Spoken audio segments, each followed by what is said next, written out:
Good morning all. ನಾನು ಅಮರೇಶ್ ಪೋತಾಣ್. ಮತ್ತೊಮ್ಮೆ ಎಲ್ರಿಗೂ ಅಮರ್ಸ್ ಕ್ಲಾಸಸ್ಗೆ ಸ್ವಾಗತ. ಇದು ಕ್ಲಾಸ್ ನಂಬರ್ 578, 578ನೇ ತರಗತಿ ಮತ್ತು ಒಟ್ಟಾರೆಯಾಗಿ ಸುಮಾರು 800ಕ್ಕೂ ಅಧಿಕ ವಿಡಿಯೋಗಳನ್ನು ಅಮರ್ಸ್ ಕ್ಲಾಸಸ್ ಅಲ್ಲಿ ನೋಡ್ಬೋದು. ಸೊ ಮುಂದಿನ KPSCಯ ಗೆಜೆಟೆಡ್ ಪ್ರೊಫೆಷನಲ್ಸ್ ಹುದ್ದೆಗಳಿಗೆ ಅಥವಾ PDO ಅಥವಾ ಗ್ರೂಪ್ ಸಿ, ಗ್ರೂಪ್ ಬಿ ಆಗಿರ್ಬೋದು, ಮತ್ತಿತರ KEA 402 ಎಕ್ಸಾಮ್ ಆಗಿರ್ಬೋದು, PSI ಎಕ್ಸಾಮ್ ಅಥವಾ ವಿಲೇಜ್ ಅಡ್ಮಿನಿಸ್ಟ್ರೇಟಿವ್ ಆಫೀಸರ್ ಎಕ್ಸಾಮ್, ಹೀಗೆ ಬರ್ತಕ್ಕಂತಹ ಅಥವಾ ಮುಂಬರ್ತಕ್ಕಂತಹ ಸಾಕಷ್ಟು ಪರೀಕ್ಷೆಗಳಿಗೆ ಬಹಳಷ್ಟು ಮಾಹಿತಿಯನ್ನು ಕೊಡ್ತಕ್ಕಂಥ ಒಂದಷ್ಟು ಕರೆಂಟ್ ಅಫೇರ್ಸ್ಗಳ ವಿಡಿಯೋಗಳಾಗ್ತವೆ. July 2024 part 2 important current affairs. So ಈಗ ಎಕ್ಸಾಮ್ ಇನ್ನೇನು ಡೇಟ್ ಕೂಡ ಅನೌನ್ಸ್ ಆಗಿದೆ. ಸೊ ಅದಕ್ಕೋಸ್ಕರ ಸಾಕಷ್ಟು ಸಿದ್ಧತೆಯನ್ನು ಮಾಡ್ಕೊಳ್ಳಿ. ಈಗ ಆಲ್ರೆಡಿ ಗೊತ್ತಿದೆ ನಿಮಗೆ ಹಳೆಯ ಪ್ರಶ್ನೆ ಪತ್ರಿಕೆಗಳಲ್ಲಿ ಯಾವ ರೀತಿಯಾಗಿ ಪ್ರಶ್ನೆಗಳನ್ನು ಕೇಳಿದ್ದಾರೆ ಅನ್ನೋದು. ಸೊ ಅದೇ ರೀತಿಯಾಗಿ ಮುಂದೆ ಬರ್ತಕ್ಕಂಥ ಕೂಡ ಇರ್ತವೆ ಅಂತ ಗಮನದಲ್ಲಿಟ್ಕೊಂಡು ಯಾವ್ಯಾವ ಸಬ್ಜೆಕ್ಟ್ ಮೇಲೆ ಎಷ್ಟೆಷ್ಟು ನಾವು ಫೋಕಸ್ ಅನ್ನು ಮಾಡಬೇಕು ಅಲ್ವಾ. ಎಕ್ಸಾಮು 1.5 ಮಂತ್ ಇರಬೇಕಾದ್ರೆ ಯಾವ ರೀತಿಯಾಗಿ ಓದಬೇಕು ಅನ್ನೋದು ನಿಮ್ಗೆ ಗೊತ್ತಿರುತ್ತೆ. ಸೊ ಆದಷ್ಟು ಕ್ವಶನ್ ಪೇಪರ್ ಸಾಲ್ವ್ ಮಾಡಿ, ಆದಷ್ಟು ಸಬ್ಜೆಕ್ಟ್ಗಳನ್ನು ರಿವಿಷನ್ ಮಾಡಿ, ದಿನಾಲು 1 ಗಂಟೆ ಅಥವಾ 1.5 ಗಂಟೆ ಹೊಸ ಟಾಪಿಕ್ಗಳನ್ನು ಇನ್ನೂ ಒಂದು 15-20 ದಿವಸ ಓದಿ ನಂತರ ಬರೀ ರಿವಿಷನ್ಗೆ ಇಡಿ. ಸೊ ಇಷ್ಟು ಒಂದಷ್ಟು ಕಿವಿ ಮಾತುಗಳನ್ನು ಹೇಳ್ತಾ, ಸೊ ಜುಲೈ 2024ರ 2ನೇ ಭಾಗದ ಪ್ರಮುಖ ಪ್ರಚಲಿತ ಘಟನೆಗಳನ್ನು ನೋಡ್ತಾ ಹೋಗೋಣ. ಒಂದ್ ಕಡೆ ಡೇಸ್ ಅಂಡ್ ಥೀಮ್ಸ್ ನೋಡಿದ್ವಿ, ಮತ್ತೊಂದ್ ಕಡೆ ಬೇರೆ ಬೇರೆ ಸ್ಪೆಷಲ್ ವಿಡಿಯೋಸ್ ಎಲ್ಲ ನೋಡಿದೀವಿ. ನಿಮ್ಗೆ ಆಲ್ರೆಡಿ ಗೊತ್ತಿದೆ ಯಾವ್ಯಾವ ನೋಡ್ಬೇಕು ಯಾವ್ಯಾವ ಇಲ್ಲ ಅಂತ. ಇವತ್ತು ಜುಲೈ 2024 ಪಾರ್ಟ್ 2 ಕರೆಂಟ್ ಅಫೇರ್ಸ್ ನೋಡ್ತಾ ಇದೀವಿ. ನಾನು ಅಮರೇಶ್ ಪೋತಾಣ್. ಅಮರ್ಸ್ ಕ್ಲಾಸಸ್ ಅಂತಕ್ಕಂಥ ಯೂಟ್ಯೂಬ್ ಚಾನಲ್ ಇದೆ ಮತ್ತು ಜೊತೆಗೆ ಟೆಲಿಗ್ರಾಮ್ ಚಾನಲ್ ಕೂಡ ಇದೆ. ಮೊದಲನೇ ಬಾರಿಗೆ ನೋಡ್ತಾ ಇದ್ರೆ ಒಂದಷ್ಟು ಕಿರು ಪರಿಚಯ ಕೂಡ ಇದೆ. ಇನ್ನು ಸಾಕಷ್ಟು ವಿಡಿಯೋಸ್ಗಳು ನಿಮ್ಮ ಮುಂದಿನ ಪರೀಕ್ಷೆಗಳಿಗೆ ಅನುಕೂಲ ಆಗ್ತಕ್ಕಂಥ ಎಲ್ಲ ವಿಡಿಯೋಸ್ ಇದಾವೆ. ಸಾಕಷ್ಟು ಎಫರ್ಟ್ ಕೂಡ ನಾವು ಕೂಡ ಆಗ್ತಾ ಇದ್ವಿ. ಆ ಎಲ್ಲ ಎಫರ್ಟ್ಗೆ ನಿಮ್ಮ ಬೆಂಬಲವೂ ಕೂಡ ಅಗತ್ಯವಾಗುತ್ತೆ. ಸೊ ಇಲ್ಲಿ ಜಾಯಿನ್ ಬಟನ್ ಇದೆ, ಜಾಯಿನ್ ಬಟನ್ ಮೇಲೆ ಕ್ಲಿಕ್ ಮಾಡಿ ಅಮರ್ಸ್ ಡೈಮಂಡ್ ಕ್ಲಾಸಸ್ಗೆ ಜಾಯ್ನ್ ಆಗೋ ಮೂಲಕ ಒಂದಷ್ಟು ನಮ್ಮ ಟೀಮ್ಗೂ ಕೂಡ ನಿಮ್ಮ ಕಾಂಟ್ರಿಬ್ಯೂಷನ್ ಇರಲಿ ಅಂತ ತಮ್ಮಲ್ಲಿ ಕೇಳ್ಕೊಳ್ತಾ, ಈಗ ಆಲ್ರೆಡಿ ಯಾರಾದರೂ ಗೋಲ್ಡನ್ ಕ್ಲಾಸ್ಗೆ ಜಾಯ್ನ್ ಆಗಿದ್ರೆ ನಿಮಗೆ ಇಲ್ಲಿ ಜಾಯಿನ್ ಬಟನ್ ಕಾಣಿಸಲ್ಲ, ಯಾಕಂದ್ರೆ ಈಗ ಆಲ್ರೆಡಿ ನೀವು ಗೋಲ್ಡನ್ ಕ್ಲಾಸ್ ಜಾಯ್ನ್ ಆಗಿರ್ತೀರ. ಸೊ ಇಲ್ಲಿ ಸಿ ಪರ್ಕ್ಸ್ ಅಂತ ಕಾಣಿಸುತ್ತೆ. ಈ ಸಿ ಪರ್ಕ್ಸ್ ಮೇಲೆ ಕ್ಲಿಕ್ ಮಾಡಿ ಚೇಂಜ್ ಲೆವೆಲ್ ಮಾಡ್ಕೊಳ್ಳಿ. ಚೇಂಜ್ ಲೆವೆಲ್ ಮಾಡ್ಕೊಳ್ಳೋ ಮೂಲಕ ಡೈಮಂಡ್ ಕ್ಲಾಸಸ್ಗೆ ಜಾಯ್ನ್ ಆಗಿ ಎಲ್ಲ ವಿಡಿಯೋಸ್ ಕೂಡ ಸಿಗ್ತವೆ. ಇಷ್ಟು ಹೇಳ್ತಾ, ನಿಮಗೆ ಜಾಯ್ನ್ ಆಗೋ ಸಂದರ್ಭದಲ್ಲಿ ಏನಾದರೂ ತೊಂದರೆ ಆದರೆ ನನ್ನ ಇಮೇಲ್ಗೆ ಇಮೇಲ್ ಮಾಡಿ amaresh.potnal@gmail.com. ಪ್ರತಿ ಸ್ಲೈಡಲ್ಲೂ ಕೂಡ ಇರುತ್ತೆ. ನನ್ನ ವಿಡಿಯೋಸ್ ಇಷ್ಟು ನೋಡ್ತಾ ಇದ್ದೀರಿ ಅಂದರೆ ಪ್ರತಿ ಸ್ಲೈಡಲ್ಲೂ ನನ್ನ ಇಮೇಲ್ ID ಇರುತ್ತೆ. ಮತ್ತು ನಿಮ್ಮ ಫೋನ್ ನಂಬರ್ ಹಾಕೋದನ್ನು ಮರಿಬೇಡಿ. ಫೋನ್ ನಂಬರ್ ಹಾಕ್ತೇ ಹೋದರೆ ನಾವು ಹೇಗೆ ಕಾಂಟ್ಯಾಕ್ಟ್ ಮಾಡೋದು ಅಲ್ವಾ. ಸೊ ಇಷ್ಟು ಹೇಳ್ತಾ ಈಗ ನಾವು ನೇರವಾಗಿ 2024ರ ಜುಲೈ ತಿಂಗಳ ಕರೆಂಟ್ ಅಫೇರ್ಸ್ ಪಾರ್ಟ್ 2 ಏನಿದೆ, ಒಂದು ವಿಶೇಷತೆ ಕೂಡ ಇದೆ. ಏನು ವಿಶೇಷತೆ? ಕ್ವಶನ್ ನಂಬರ್ 1 ನಲ್ಲಿ ನಾವು ಜೂನ್ ತಿಂಗಳಿನಲ್ಲಿ GST ಸಂಗ್ರಹ ಎಷ್ಟು ಹೆಚ್ಚಳ ಆಗಿದೆ ಅಂದ್ರೆ ಸಾಕಷ್ಟು ಹೆಚ್ಚಳ ಅಂತೂ ಆಗಿದೆ. ಆದರೆ ಒಂದು ಬದಲಾವಣೆ, ಒಂದು ಚೇಂಜಸ್ ಏನಂದ್ರೆ, ಸರ್ಕಾರ ಅಥವಾ ಫಿನಾನ್ಸ್ ಮಿನಿಸ್ಟ್ರಿ ಅಥವಾ ಹಣಕಾಸು ಸಚಿವಾಲಯ ಏನು ಪ್ರತಿ ತಿಂಗಳು ಒಂದು ಅಫಿಷಿಯಲ್ ಆಗಿರ್ತಕ್ಕಂತಹ GST ಕಲೆಕ್ಷನ್ ಡೇಟಾವನ್ನ ರಿಲೀಸ್ ಮಾಡ್ತಾ ಇತ್ತು. ಆದರೆ ಫಸ್ಟ್ ಟೈಮು ಅವರು ಇನ್ನು ಮುಂದೆ ಮೋಸ್ಟ್ಲಿ GST ಕಲೆಕ್ಷನ್ ಡೇಟಾವನ್ನ ಮಂತ್ ವೈಸ್ ರಿಲೀಸ್ ಮಾಡಲ್ಲ ಅಂತ ಅನಿಸ್ತಾ ಇದೆ. ಆದರೂ ಕೂಡ ಒಂದು ಪೇಪರ್ ಕಟ್ಟಿಂಗ್ ಅಲ್ಲಿ ಅಥವಾ ಅವರು ತಮ್ಮ ಮೂಲಗಳಿಂದ ತೆಗೆದುಕೊಂಡಿರ್ತಕ್ಕಂಥ ಡೀಟೇಲ್ಸ್ ಅನ್ನ ನಾವು ನೋಡ್ತಾ ಹೋಗ್ತಾ ಇದೀವಿ. ಸೊ ಏನಿದೆ, increase in GST collection in June 1.74 lakh crore ಹೆಚ್ಚಳಗೊಂಡಿದೆ. ಹೀಗೆ 2024 ಜೂನ್ ತಿಂಗಳು, ಓಕೆ, ಅದೇ ರೀತಿಯಾಗಿ 2023 ಜೂನ್ ತಿಂಗಳು ಅಂದ್ರೆ ಕಳೆದ ವರ್ಷದಿಂದ ಈ ವರ್ಷಕ್ಕೆ ಎಷ್ಟು ಹೆಚ್ಚಳವಾಯಿತು ಅನ್ನೋದು ಒಂದು ಗಮನಿಸಬೇಕಾಗಿರ್ತಕ್ಕಂಥ ಅಂಶ. ಸುಮಾರು 8% ಅನ್ಕೊಳ್ಳೋಣ. ಓಕೆ, ಅಂದ್ರೆ ಹೋದ ಬಾರಿ 100 ರೂಪಾಯಿ GST ಕಲೆಕ್ಷನ್ ಆಗಿದ್ರೆ ಈ ಬಾರಿ 108 ರೂಪಾಯಿ GST ಕಲೆಕ್ಷನ್ ಆಗಿದೆ ಅಂತ ಜಸ್ಟ್ ಫಾರ್ ಎಕ್ಸಾಂಪಲ್. ಅಂದ್ರೆ ಕಡಿಮೆ ಆಗಿದ್ರೆ ಕಡಿಮೆ ಆಗಿರುತ್ತೆ. ಈ ಸಲ ಅಂತೂ ಹೆಚ್ಚಳವಾಗಿದೆ, ಯಾಕಂದ್ರೆ ಭಾರತ ಮುಂದುವರಿತಾ ಇರತಕ್ಕಂಥ ದೇಶ, ಸಾಕಷ್ಟು ಡೆವಲಪ್ಮೆಂಟ್ ಆಗ್ತಾ ಇದೆ, ಗೊತ್ತಿದೆ ನಿಮ್ಗೆಲ್ಲ. ಹಾಗಾಗಿ ಹೆಚ್ಚಳ ಅಂತೂ ಆಗಿದೆ ಒಂದ್ ಕಡೆ. ಮತ್ತು ಕರ್ನಾಟಕ ರಾಜ್ಯದ GSTಯು 2023 ಜೂನ್ ಅಲ್ಲಿ ಎಷ್ಟಿತ್ತು ಮತ್ತು 2024 ಜೂನ್ ಅಲ್ಲಿ ಎಷ್ಟಾಯ್ತು, ಹೀಗೆ ಕಳೆದ ವರ್ಷ ಹೋಲಿಸಿಕೊಂಡಾಗ ಅದೇ ಕಳೆದ ವರ್ಷದ ಜೂನ್ಗೂ ಈ ವರ್ಷದ ಜೂನ್ಗೂ ಎಷ್ಟು ಹೆಚ್ಚಳವಾಗಿದೆ ಅನ್ನೋದು ಮ್ಯಾಟರ್ ಆಗುತ್ತೆ. ಅದೇ ರೀತಿಯಾಗಿ ಕಳೆದ ತಿಂಗಳು ಅಂದ್ರೆ 2024 ಮೇಯಲ್ಲಿ ಎಷ್ಟು ಕಲೆಕ್ಷನ್ ಆಗಿತ್ತು, ಜೂನ್ ಅಲ್ಲಿ ಎಷ್ಟು ಕಲೆಕ್ಷನ್ ಆಯ್ತು. ಆಕ್ಚುಲಿ ನಾವು ಕಂಪೇರ್ ಮಾಡಬೇಕಾಗಿರೋದು ಕಳೆದ ವರ್ಷದ ಜೂನ್ಗೂ ಈ ವರ್ಷದ ಜೂನ್ಗೂ. ಕಳೆದ ತಿಂಗಳಿಗೆ ಕಂಪೇರ್ ಮಾಡಕ್ ಜನರಲ್ ಆಗಿ ಹೋಗಲ್ಲ, ಯಾಕಂದ್ರೆ ಕಳೆದ ತಿಂಗಳಿನ ಒಂದು ಸಿಚುವೇಶನ್ಸೇ ಬೇರೆ ಆಗಿರುತ್ತೆ ಅಲ್ವಾ ಈ ತಿಂಗಳ. ಹಾಗಾಗಿ ಪ್ರತಿ ಸಲ ನಾವು ಕಂಪೇರ್ ಮಾಡಬೇಕಾದ್ರೆ ಯಾವಾಗಲೂ ಕಳೆದ ವರ್ಷಕ್ಕೆ ಕಂಪೇರ್ ಮಾಡ್ತೀವಿ, whether it is GST, whether it is GDP, whether it is income something ಅಲ್ವಾ. ಸೊ ಇರ್ಲಿ, ಅದೆಲ್ಲ ಗೊತ್ತಿರ್ತಕ್ಕಂಥದ್ದು. ಈಗ ಬರೋಣ ಏನಿದೆ ನ್ಯೂಸ್ ಐಟಮ್ ಅಂತ. GST ಸಂಗ್ರಹ 8% ಹೆಚ್ಚಳ. ಜೂನ್ ತಿಂಗಳಿನಲ್ಲಿ ಒಟ್ಟು GST ಸಂಗ್ರಹ 8% ಏರಿಕೆಯಾಗಿ 1.74 ಲಕ್ಷ ಕೋಟಿಗೆ ತಲುಪಿದೆ. ಅಂದ್ರೆ ಇಲ್ಲಿ ಗಮನಿಸಬೇಕಾಗಿರ್ತಕ್ಕಂಥ ಅಂಶ ಎಷ್ಟು ಪರ್ಸೆಂಟ್ ಅಂದ್ರೆ 8%. ಒಟ್ಟಾರೆ ಕಲೆಕ್ಷನ್ ಎಷ್ಟಿದೆ ಅಂದ್ರೆ 1.74 ಲ್ಯಾಕ್ ಕ್ರೋರ್ ಕಲೆಕ್ಷನ್ GST 2024ರ ಈ ಒಂದು ಜೂನ್ ತಿಂಗಳಿನಲ್ಲಿ ಆಗಿದೆ. ಜುಲೈ ಕರೆಂಟ್ ಅಫೇರ್ಸ್ ನೋಡ್ತಾ ಇದೀವಿ, ಬಟ್ ಜೂನ್ ತಿಂಗಳ ಡೀಟೇಲ್ಸ್ ಹೊರ ಬಂದಿರತಕ್ಕಂಥದ್ದು. ಆದಾಗ್ಯೂ ಕೂಡ ಇದು ಇಂಪಾರ್ಟೆಂಟ್. ಮಾಸಿಕ GST ಸಂಗ್ರಹದ ದತ್ತಾಂಶವನ್ನ ಅಧಿಕೃತವಾಗಿ ಬಿಡುಗಡೆ ಮಾಡುವುದನ್ನ ಸರ್ಕಾರ ಸ್ಥಗಿತಗೊಳಿಸಿದೆ. ಪ್ರತಿ ತಿಂಗಳು GST ಎಷ್ಟಾಯ್ತು, ಅದರಲ್ಲಿ IGST ಎಷ್ಟು, CGST ಎಷ್ಟು, SGST ಎಷ್ಟು ಅಂತ ನಾವು ಪ್ರತಿ ತಿಂಗಳು ನಾನೊಂದಂತೂ ಕರೆಂಟ್ ಅಫೇರ್ಸ್ ಅಂತ ಮಾಡ್ತಾ ಇದ್ದೆ.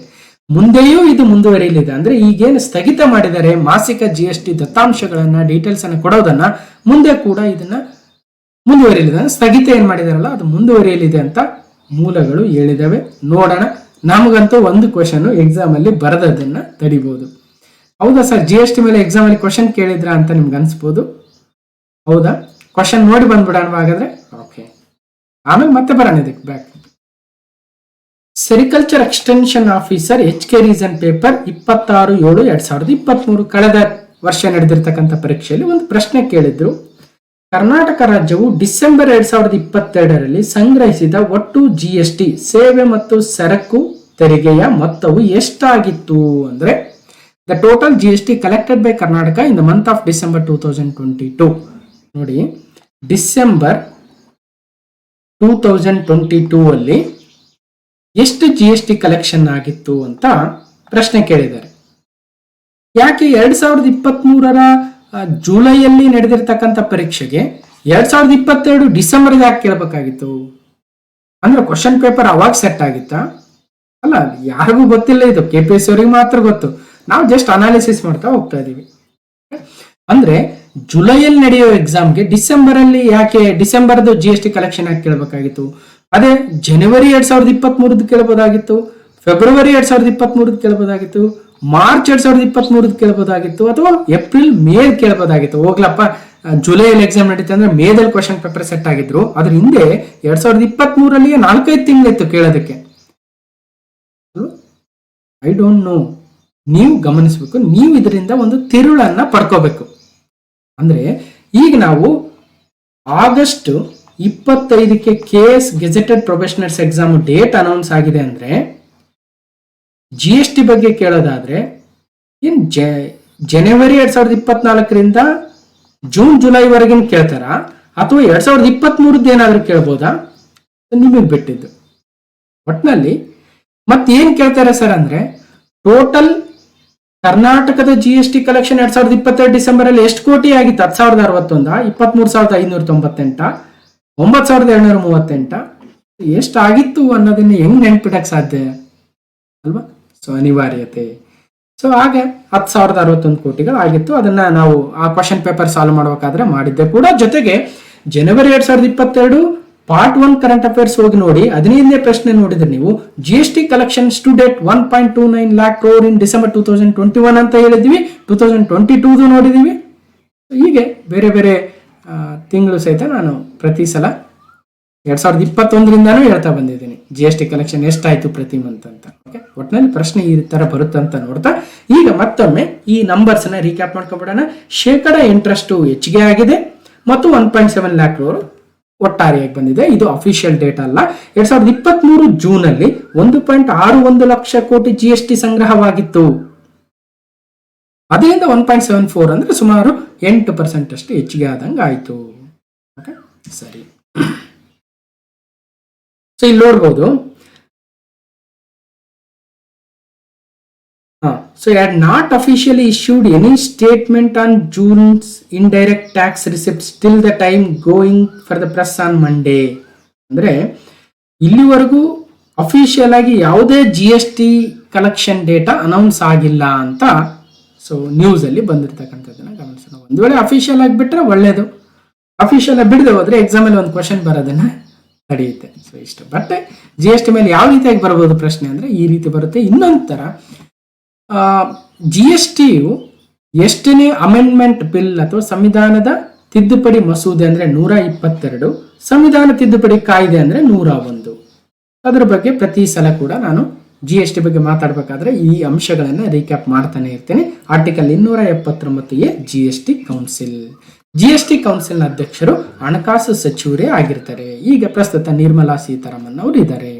ಮತ್ತು 3 ರೀತಿಯ GST ಇರುತ್ತೆ. ಸೆಂಟ್ರಲ್ GST, ಸ್ಟೇಟ್ GST ಮತ್ತು ಇಂಟಿಗ್ರೇಟೆಡ್ GST ಅಂತ 3 ರೀತಿಯ GSTಗಳನ್ನು ಹೊಂದಿರ್ತೀವಿ. ಮತ್ತು 4 ಸ್ಲ್ಯಾಬ್ಗಳು ಅಥವಾ 5 ಸ್ಲ್ಯಾಬ್ಗಳು 0%, 5%, 12%, 18%, 28% ಎನ್ನುವ 5 ರೀತಿಯ GST ರೇಟ್ಗಳನ್ನು ಸ್ಲ್ಯಾಬ್ಗಳನ್ನು ಕೂಡ ಕಾಣ್ತೀವಿ ಅಂತ ಹೇಳ್ತಾ ಈಗ ಮುಂದಿನ ಪ್ರಶ್ನೆಗೆ ಹೋಗೋಣ. ವಿಶ್ವ ಚೆಸ್ ಚಾಂಪಿಯನ್ಶಿಪ್ ಸಿಂಗಾಪುರದಲ್ಲಿ ನಡೆಯಲಿದೆ. ಯಾರ ವಿರುದ್ಧ ಯಾರು ಪಾರ್ಟಿಸಿಪೇಟ್ ಮಾಡ್ತಾರೆ ಅಂದ್ರೆ ಡಿಂಗ್ ವಿರುದ್ಧ ಗುಕೇಶ್. ಓಕೆ, ಸೊ ಚೀನಾದ ಲಿರೆನ್ ಡಿಂಗ್ ಅಂತ ಇವರು ಚೀನಾದ ಚೆಸ್ ಕ್ರೀಡಾಪಟು. ಅದೇ ರೀತಿಯಾಗಿ ನಮ್ಮ ಭಾರತದ ಕೇವಲ 17-18 ವರ್ಷದ ಗುಕೇಶ್, ಗುಕೇಶ್. ಓಕೆ, ಇವರಿಬ್ಬರ ಮತ್ತೆ ವರ್ಲ್ಡ್ ಚಾಂಪಿಯನ್ಶಿಪ್ ನಡೀತಾ ಇದೆ. World chess championship. ಒಂದು ವೇಳೆ ಇದರಲ್ಲಿ ಗೆದ್ರೆ ಅತ್ಯಂತ ಕಿರಿಯ ವಯಸ್ಸಿನಲ್ಲಿಯೇ ಚೆಸ್ ಚಾಂಪಿಯನ್ ಆದಂತಹ ಕೀರ್ತಿಗೆ ಗುಕೇಶ್ ಅವರು ಭಾಜನರಾಗಲಿದ್ದಾರೆ. ಗಮನಿಸಬೇಕು. ಹಾಗಾದ್ರೆ ಲಿರೆನ್ ಡಿಂಗ್ ಅವರು ಕಳೆದ ಬಾರಿ 2023ನೇ ಸಾಲಿನ ವರ್ಲ್ಡ್ ಚಾಂಪಿಯನ್ ಆಗಿದ್ದಾರೆ. ವರ್ಲ್ಡ್ ಚೆಸ್ ಚಾಂಪಿಯನ್ ಈಗ ಆಲ್ರೆಡಿ ಆಗಿದ್ದಾರೆ. ಡಿಫೆಂಡಿಂಗ್ ಚಾಂಪಿಯನ್ ಅಂತೀವಿ. ಅಂದ್ರೆ ಈಗ ಪ್ರಸ್ತುತ ಯಾರು ಚಾಂಪಿಯನ್ ಇದ್ದಾರೆ ಅಂದ್ರೆ ಲಿರೆನ್ ಡಿಂಗ್ ಅವರು ಈಗ ಪ್ರಸ್ತುತ ಚಾಂಪಿಯನ್ ಆಗಿದ್ದಾರೆ. ಡಿಂಗ್ ಅವರು ಓಕೆ, ಚೀನಾದವರು. ಇನ್ನೊಂದು ಕಡೆ ಗುಕೇಶ್ ಅವರು ಚೆಸ್ ಕ್ಯಾಂಡಿಡೇಟ್ಸ್ ಟೂರ್ನಮೆಂಟ್ ಅಂತ ಇತ್ತೀಚೆಗೆ ನಡೆದಿತ್ತು. ಆ ಕ್ಯಾಂಡಿಡೇಟ್ಸ್ ಚೆಸ್ ಟೂರ್ನಮೆಂಟ್ ಅಲ್ಲಿ ಚಾಂಪಿಯನ್ ಆಗೋ ಮೂಲಕ ಅತಿ ಕಡಿಮೆ ವಯಸ್ಸಿನಲ್ಲಿ ಕ್ಯಾಂಡಿಡೇಟ್ಸ್ ಟೂರ್ನಮೆಂಟ್ ಅನ್ನ ಫಿಡೆ ಕ್ಯಾಂಡಿಡೇಟ್ಸ್ ಚೆಸ್ ಟೂರ್ನಮೆಂಟ್ ಅನ್ನು ಗೆದ್ದಿರ್ತಕ್ಕಂತಹ ಕೀರ್ತಿಗೆ ಭಾಜನರಾಗಿದ್ದರು ಗುಕೇಶ್ ಅವರು. ಯಾರು ಕ್ಯಾಂಡಿಡೇಟ್ ಟೂರ್ನಮೆಂಟ್ ಅಲ್ಲಿ ಚಾಂಪಿಯನ್ ಆಗ್ತಾರೋ ಅವರು ವರ್ಲ್ಡ್ ಚಾಂಪಿಯನ್ ವಿರುದ್ಧ ವರ್ಲ್ಡ್ ಚಾಂಪಿಯನ್ಶಿಪ್ಗಾಗಿ ಕಾಂಪೀಟ್ ಮಾಡಬೇಕು. ಇದು ಕೇವಲ ಇಬ್ಬರ ನಡುವೆ ನಡೀತಕ್ಕಂತಹ ಟೂರ್ನಮೆಂಟ್ ಆಗುತ್ತೆ. ಯಾವುದು? World chess championship. ಯಾರು ಪ್ರಸ್ತುತ ವರ್ಲ್ಡ್ ಚಾಂಪಿಯನ್ ಇದ್ದಾರೋ ಮತ್ತು ಯಾರು ಕ್ಯಾಂಡಿಡೇಟ್ ಚೆಸ್ ಟೂರ್ನಮೆಂಟ್ ಅನ್ನ ಗೆದ್ಕೊಂಡ್ ಬಂದಿದ್ದಾರೋ ಅವರಿಬ್ಬರ ಮಧ್ಯೆ ನಡೀತಕ್ಕಂತಹ ಒಂದು ಚೆಸ್ ಕಾಳಗವಾಗುತ್ತೆ. ಹಾಗಾದ್ರೆ ಕ್ಯಾಂಡಿಡೇಟ್ ಟೂರ್ನಮೆಂಟ್ ಅಲ್ಲಿ ಸಾಕಷ್ಟು ವರ್ಲ್ಡ್ ಒಳ್ಳೆ ಗ್ರ್ಯಾಂಡ್ ಮಾಸ್ಟರ್ಸ್, ಪ್ರಪಂಚದ ವಿವಿಧ ಚೆಸ್ ಚಾಂಪಿಯನ್ಸ್ ಎಲ್ಲ ಭಾಗವಹಿಸಿದ್ರು. ಅದರಲ್ಲಿ ಗುಕೇಶ್ ಅವರು ಗೆದ್ದು ಬಂದಿದ್ದಾರೆ. ಅವರು ಇವತ್ತು ಲಿರೆನ್ ಡಿಂಗ್ ಅವರ ವಿರುದ್ಧ ವರ್ಲ್ಡ್ ಚಾಂಪಿಯನ್ಶಿಪ್ ಅಲ್ಲಿ ಆಡಲಿದ್ದಾರೆ. ಇಲ್ಲಿ ಪ್ರಶ್ನೆ, ಹಾಗಾದ್ರೆ ಈ ವಿಶ್ವ ಚೆಸ್ ಚಾಂಪಿಯನ್ಶಿಪ್ ಎಲ್ಲಿ ನಡೆಯಲಿದೆ ಅಂದ್ರೆ ಫಸ್ಟ್ ಕ್ವಶನ್ ಸಿಂಗಾಪುರದಲ್ಲಿ ನಡೆಯಲಿದೆ. ಸಿಂಗಾಪುರದಲ್ಲಿ ವರ್ಲ್ಡ್ ಚೆಸ್ ಚಾಂಪಿಯನ್ಶಿಪ್ ನಡೆಯಲಿದೆ. ಯಾರ ವಿರುದ್ಧ ಯಾರ್ಯಾರು ಅಂತ ನೋಡಿದ್ವಿ ಮತ್ತು ಯಾವಾಗ ನಡೆಯಲಿದೆ ಅನ್ನೋದನ್ನ ಕೂಡ ನೋಡ್ತಾ ಹೋಗೋಣ. ಹೀಗೆ ಸಿಂಗಾಪುರಕ್ಕೆ ವಿಶ್ವ ಚೆಸ್ ಚಾಂಪಿಯನ್ಶಿಪ್ ಆಯೋಜನೆ ಆತಿಥ್ಯದ ಅವಕಾಶವನ್ನ ಸಿಂಗಾಪುರ ಗಿಟ್ಟಿಸಿಕೊಂಡಿದೆ. ಭಾರತದ ಗುಕೇಶ್ ಮತ್ತು ಚೀನಾದ ಆಟಗಾರ ಹಾಲಿ ಚಾಂಪಿಯನ್ ಡಿಂಗ್ ಲಿರೆನ್. ಹಾಲಿ ಚಾಂಪಿಯನ್ ಅಂದ್ರೆ ಪ್ರಸ್ತುತ ಚಾಂಪಿಯನ್ ಇದ್ದಾರೆ. ಇವರ ನಡುವೆ ಈ ಒಂದು ವಿಶ್ವ ಚಾಂಪಿಯನ್ಶಿಪ್ ನಡೆಯಲಿದೆ. ಅದಕ್ಕಾಗಿಯೇ ದೆಹಲಿ ಮತ್ತು ಚೆನ್ನೈ ಪಂದ್ಯ ಆಯೋಜಿಸಲು ಭಾರತ ಬಿಡ್ ಅನ್ನ ಸಲ್ಲಿಸಿತ್ತು. ನಮ್ಮ ಗುಕೇಶ್ ಫೈನಲ್ಗೆ ಹೋಗಿದ್ದಾರೆ. ನಾವೇ ಈ ಒಂದು ಚೆಸ್ ಚಾಂಪಿಯನ್ಶಿಪ್ ನ ನಡೆಸೋಣ ಅನ್ನೋ ಉದ್ದೇಶದಿಂದ ಭಾರತವು ನಮ್ಮ ದೆಹಲಿಯಲ್ಲೋ ಅಥವಾ ಚೆನ್ನೈಯಲ್ಲೋ ನಡೆಸ್ತೀವಿ ಅಂತ ಬಿಡ್ ಅನ್ನು ಕೂಡ ಸಲ್ಲಿಸಿದ್ರು. ಆದರೆ ಪ್ರಯತ್ನಗಳು ಕೈಗೂಡಲಿಲ್ಲ. ತಮಿಳುನಾಡು ಚೆಸ್ ಸಂಸ್ಥೆ, ಅಖಿಲ ಭಾರತ ಚೆಸ್ ಫೆಡರೇಷನ್ ಪ್ರತ್ಯೇಕ ಬಿಡ್ ಅನ್ನ ಫಿಡೆಗೆ ಸಲ್ಲಿಸಿದ್ವು. ಆದರೆ ಎಲ್ಲಾ ಬಿಡ್ಗಳನ್ನು ಅವಲೋಕಿಸಿ ಸಮಗ್ರವಾಗಿ ಪರೀಕ್ಷಿಸಲಾಯಿತು. ಆ ಸ್ಥಳಗಳ ಮೂಲಭೂತ ಸೌಲಭ್ಯಗಳು, ಕಾರ್ಯಕ್ರಮಗಳ ಅವಕಾಶಗಳನ್ನು ಅನುಲಕ್ಷಿಸಿ ಸಿಂಗಾಪುರಕ್ಕೆ ಆತಿಥ್ಯದ ಅವಕಾಶವನ್ನು ನೀಡಲಾಗಿದೆ ಅಂತ ಫಿಡೆ ಪ್ರಕಟಣೆಯಲ್ಲಿ ತಿಳಿಸಿದೆ. 17 ವರ್ಷದ ಗುಕೇಶ್ ಅವರು ಕಳೆದ ಏಪ್ರಿಲ್ ಅಲ್ಲಿ ಕ್ಯಾಂಡಿಡೇಟ್ ಚೆಸ್ ಟೂರ್ನಿಯಲ್ಲಿ ಜಯಿಸಿ ಇತಿಹಾಸವನ್ನು ಬರೆದಿದ್ರು. Gukesh world chess championship 2024 Singapore 20 November ಇಂದ 15 ಡಿಸೆಂಬರ್ ವರೆಗೆ ಸುಮಾರು 1 ತಿಂಗಳುಗಳ ಕಾಲ ಡಿಫೆಂಡಿಂಗ್ ಚಾಂಪಿಯನ್ ಡಿಂಗ್ ಲಿರೇನ್ ವಿರುದ್ಧ ನಮ್ಮ ಚಾಲೆಂಜರ್ ಆಗಿರ್ತಕ್ಕಂತಹ ಕ್ಯಾಂಡಿಡೇಟ್ಸ್ ಟೂರ್ನಿಯ ಚಾಂಪಿಯನ್ ಆಗಿರ್ತಕ್ಕಂತಹ ಡಿ ಗುಕೇಶ್ ಅವರು ಕಾಂಪೀಟ್ ಮಾಡಲಿದ್ದಾರೆ. ನೋಡೋಣ. ಬಹಳ ಇಡೀ ವಿಶ್ವದ ಚೆಸ್ ಕ್ರೀಡಾಪಟುಗಳು ಅಥವಾ ಚೆಸ್ ಅಭಿಮಾನಿಗಳೆಲ್ಲ ಕಾಯ್ತಾ ಇರ್ತಕ್ಕಂತಹ ಒಂದು ದೊಡ್ಡ ಹೋರಾಟ ಇಬ್ಬರ ನಡುವೆ ನಡೆಯಲಿದೆ. ಓಕೆ, ಸೊ ಗುಕೇಶ್ ಅವರು ಕ್ಯಾಂಡಿಡೇಟ್ಸ್ ಟೂರ್ನಮೆಂಟ್ ಅಲ್ಲಿ ನಂಬರ್ 1 ಆಗ ಮೂಲಕ ಚಾಂಪಿಯನ್ ಆಗಿದ್ರು. ಹಿಕಾರು ನಕಮುರಾ ಅವರನ್ನ ಸೋಲಿಸುವ ಮೂಲಕ ಮೊದಲನೇ ಸ್ಥಾನಕ್ಕೆ ಬಂದಿದ್ರು, ಗಮನಿಸಬಹುದು. ಓಕೆ, ಸೊ ಹೀಗೆ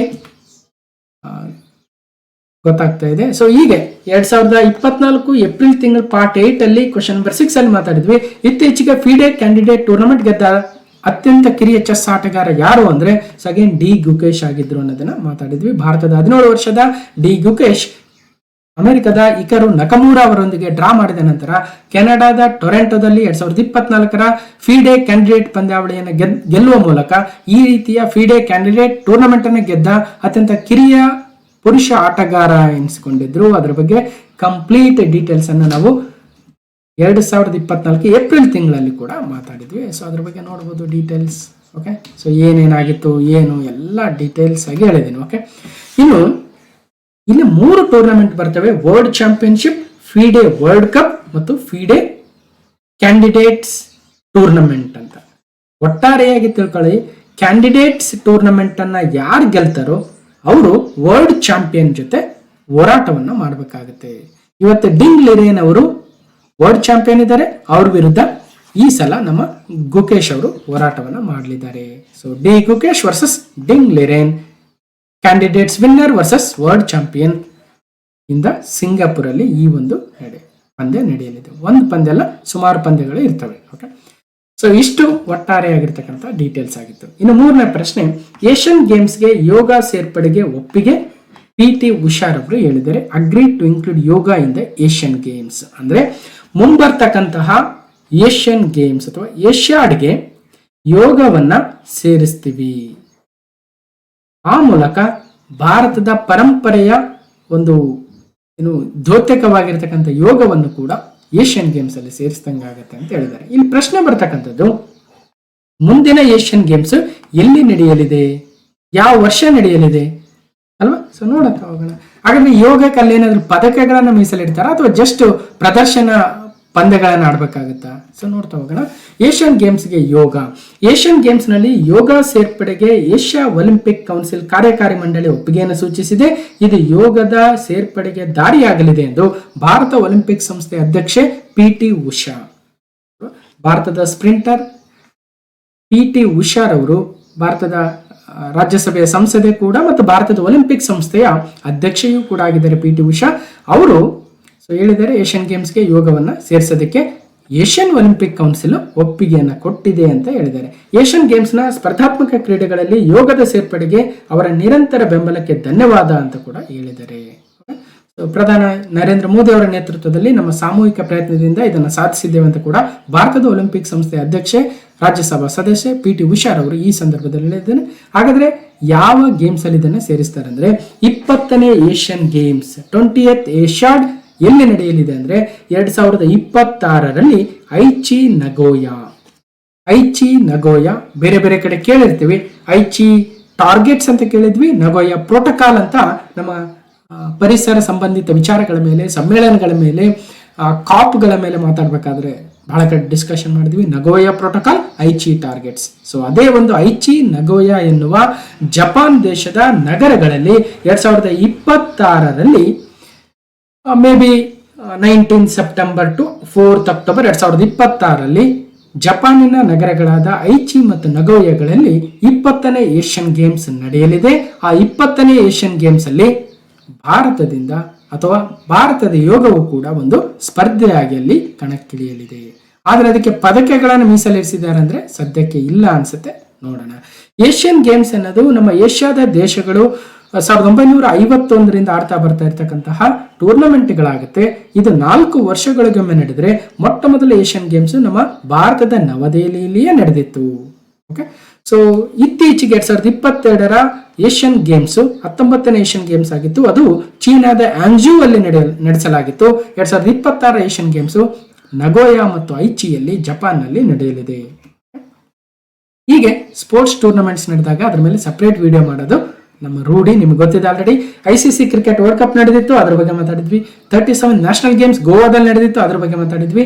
ಅದೇ ರೀತಿಯಾಗಿ ಮೊನ್ನೆ ಫ್ರೆಂಚ್ ಓಪನ್ ನಡೀತು, ಮಾತಾಡಿದ್ವಿ. ಮೊನ್ನೆ ICC T20 ವರ್ಲ್ಡ್ ಕಪ್ ಭಾರತ ಗೆದ್ದಿತ್ತು, ಅದ್ರ ಬಗ್ಗೆ ಕೂಡ ಮಾತಾಡಿದ್ವಿ. ಜೊತೆಗೆ ಇದೇ 2022 ಏಷ್ಯನ್ ಗೇಮ್ಸ್ 2023 ನಡೆದಿತ್ತು, ಅದ್ರ ಬಗ್ಗೆ ಕೂಡ ಕಂಪ್ಲೀಟ್ ಮಾತಾಡಿದ್ವಿ. ಏಷ್ಯನ್ ಗೇಮ್ಸ್ 2023 ಕಂಪ್ಲೀಟ್ ಇನ್ಫಾರ್ಮೇಶನ್ ಅಂತ.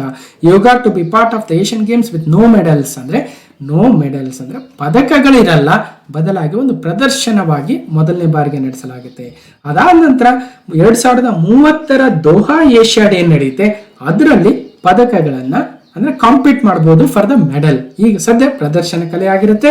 ಇದರಲ್ಲಿ traditional yogasana, artistic yogasana, rhythmic yogasana ಮತ್ತು ಇಂಡಿವಿಜುವಲ್ ಆಲ್ರೌಂಡ್ ಚಾಂಪಿಯನ್ಶಿಪ್ ಮತ್ತು ಟೀಮ್ ಚಾಂಪಿಯನ್ಶಿಪ್ ಎನ್ನುವ ವಿವಿಧ ಒಂದು ವಿಭಾಗಗಳಲ್ಲಿ ಯೋಗ ಕ್ರೀಡೆಯನ್ನ ಸೇರಿಸಲಾಗ್ತಾ ಇದೆ. 2026 Aichi Nagoya Asia 20th Asiad 20ನೇ ಏಷ್ಯನ್ ಗೇಮ್ಸ್ ಜಪಾನ್ 2026 ಅಕ್ಟೋಬರ್ ಅಲ್ಲಿ ಆರಂಭವಾಗಲಿದೆ. ಇನ್ನು ಕ್ವಶನ್ ನಂಬರ್ 4, IPC CRPC ಬದಲಿಗೆ 3 ಹೊಸ ಕ್ರಿಮಿನಲ್ ಕಾನೂನುಗಳು ಇವತ್ತು ಜಾರಿಯಾಗಿದ್ದಾವೆ. ಯಾವ್ಯಾವ ಕಾನೂನುಗಳು, ಇದ್ರ ಬಗ್ಗೆ ಕೂಡ ಸಾಕಷ್ಟು ಆಲ್ರೆಡಿ ಮಾತಾಡಿದ್ವಿ. ಈಗ ಜಾರಿಯಾಗಿರೋದ್ರಿಂದ ಇನ್ನೊಂದ್ಸಲ ರೀಕ್ಯಾಪ್ ಮಾಡ್ಕೊಂಡ್ಬಿಡೋಣ. ಜುಲೈ 1, 2024 ದೇಶದಾದ್ಯಂತ 3 ಹೊಸ ಕ್ರಿಮಿನಲ್ ಕಾನೂನುಗಳ ಜಾರಿಯಾಗಿದೆ. ಬ್ರಿಟಿಷ್ ಕಾಲದ ಕಾಯ್ದೆಗಳಿಗೆ ತೆರೆ ಬಿದ್ದಿದೆ. ಶಿಕ್ಷೆ ಬದಲಿಗೆ ನ್ಯಾಯಕ್ಕೆ ಆದ್ಯತೆ. ಇನ್ಮೇಲೆ ಭಾರತೀಯ ಸಂಹಿತೆ ಯಾವ್ಯಾವು? 1, ಭಾರತೀಯ ದಂಡ ಸಂಹಿತೆ ಇಂಡಿಯನ್ ಪೆನಲ್ ಕೋಡ್ IPC ಬದಲಾಗಿ BNS ಬಂದಿದೆ, ಭಾರತೀಯ ನ್ಯಾಯ ಸಂಹಿತೆ. ಮತ್ತೊಂದು ಕ್ರಿಮಿನಲ್ ಪ್ರೊಸೀಜರ್ ಕೋಡ್ ಅಥವಾ ಕೋಡ್ ಆಫ್ ಕ್ರಿಮಿನಲ್ ಪ್ರೊಸೀಜರ್ ಅಂತ ಏನ್ ಕರಿತೀವಿ, CRPC ಕ್ರಿಮಿನಲ್ ಪ್ರಕ್ರಿಯೆ ಸಂಹಿತೆಯ ಬದಲಾಗಿ BNSS ಬಂದಿದೆ, ಭಾರತೀಯ ನಾಗರಿಕ ಸುರಕ್ಷಾ ಸಂಹಿತೆ. ಮತ್ತೊಂದು ಎವಿಡೆನ್ಸ್ ಆಕ್ಟ್ ಅಂತ ಕರಿತೀವಿ, ಭಾರತೀಯ ಸಾಕ್ಷ್ಯ ಕಾಯ್ದೆ ಅಂತ ಏನಿತ್ತು ಅದರ ಬದಲಾಗಿ ಭಾರತೀಯ ಸಾಕ್ಷ್ಯ ಅಧಿನಿಯಮ BSA ಬಂದಿದೆ. ಯಾವುದರ ಬದಲಾಗಿ ಯಾವುದು ಬಂದಿದೆ ಅನ್ನೋದು ವೆರಿ ಇಂಪಾರ್ಟೆಂಟ್. ಭಾರತದ ಅಪರಾಧ ನ್ಯಾಯ ವ್ಯವಸ್ಥೆಯಲ್ಲಿ ಜುಲೈ 1, 2024 ಹೊಸ ಯುಗ ಆರಂಭವಾಗಿದೆ. ಹೊಸ ಕ್ರಿಮಿನಲ್ ಕಾನೂನುಗಳಾದ ಭಾರತೀಯ ನ್ಯಾಯ ಸಂಹಿತೆ BNS, ಭಾರತೀಯ ನಾಗರಿಕ ಸುರಕ್ಷಾ ಸಂಹಿತೆ BNSS ಮತ್ತು ಭಾರತೀಯ ಸಾಕ್ಷ್ಯ ಅಧಿನಿಯಮ BSA 2024 ಜುಲೈ 1 ಸೋಮವಾರದಿಂದ ದೇಶದಾದ್ಯಂತ ಜಾರಿಗೆ ಬಂದಿದೆ.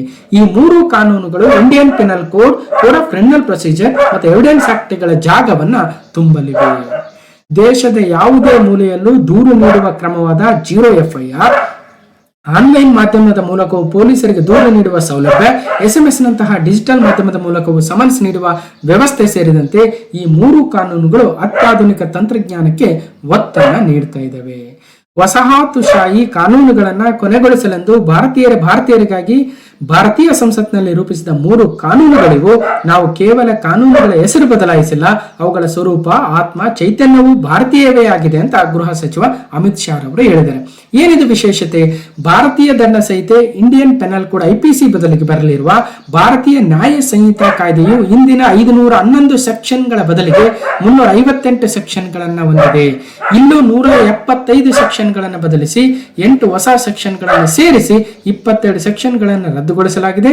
ಭಾರತೀಯ ನಾಗರಿಕ ಸುರಕ್ಷಾ ಸಂಹಿತೆ ಏನಿದೆ ಅಲ್ವಾ, ಅದರಲ್ಲಿ 513 ಸೆಕ್ಷನ್ಗಳನ್ನು ಹೊಂದಿದ್ದು ಹಳೆಯ ಕಾನೂನಿನ 160 ಸೆಕ್ಷನ್ಗಳನ್ನು ಬದಲಾಯಿಸಲಾಗಿದೆ. ಹೀಗೆ ಒಟ್ಟಾರೆಯಾಗಿ ಏನೇನು ಚೇಂಜಸ್ ಅನ್ನು ಮಾಡಿದ್ರು ಅನ್ನೋದನ್ನು ಕೂಡ ಆಲ್ರೆಡಿ ನಾವು ನೋಡಿದ್ದೀವಿ.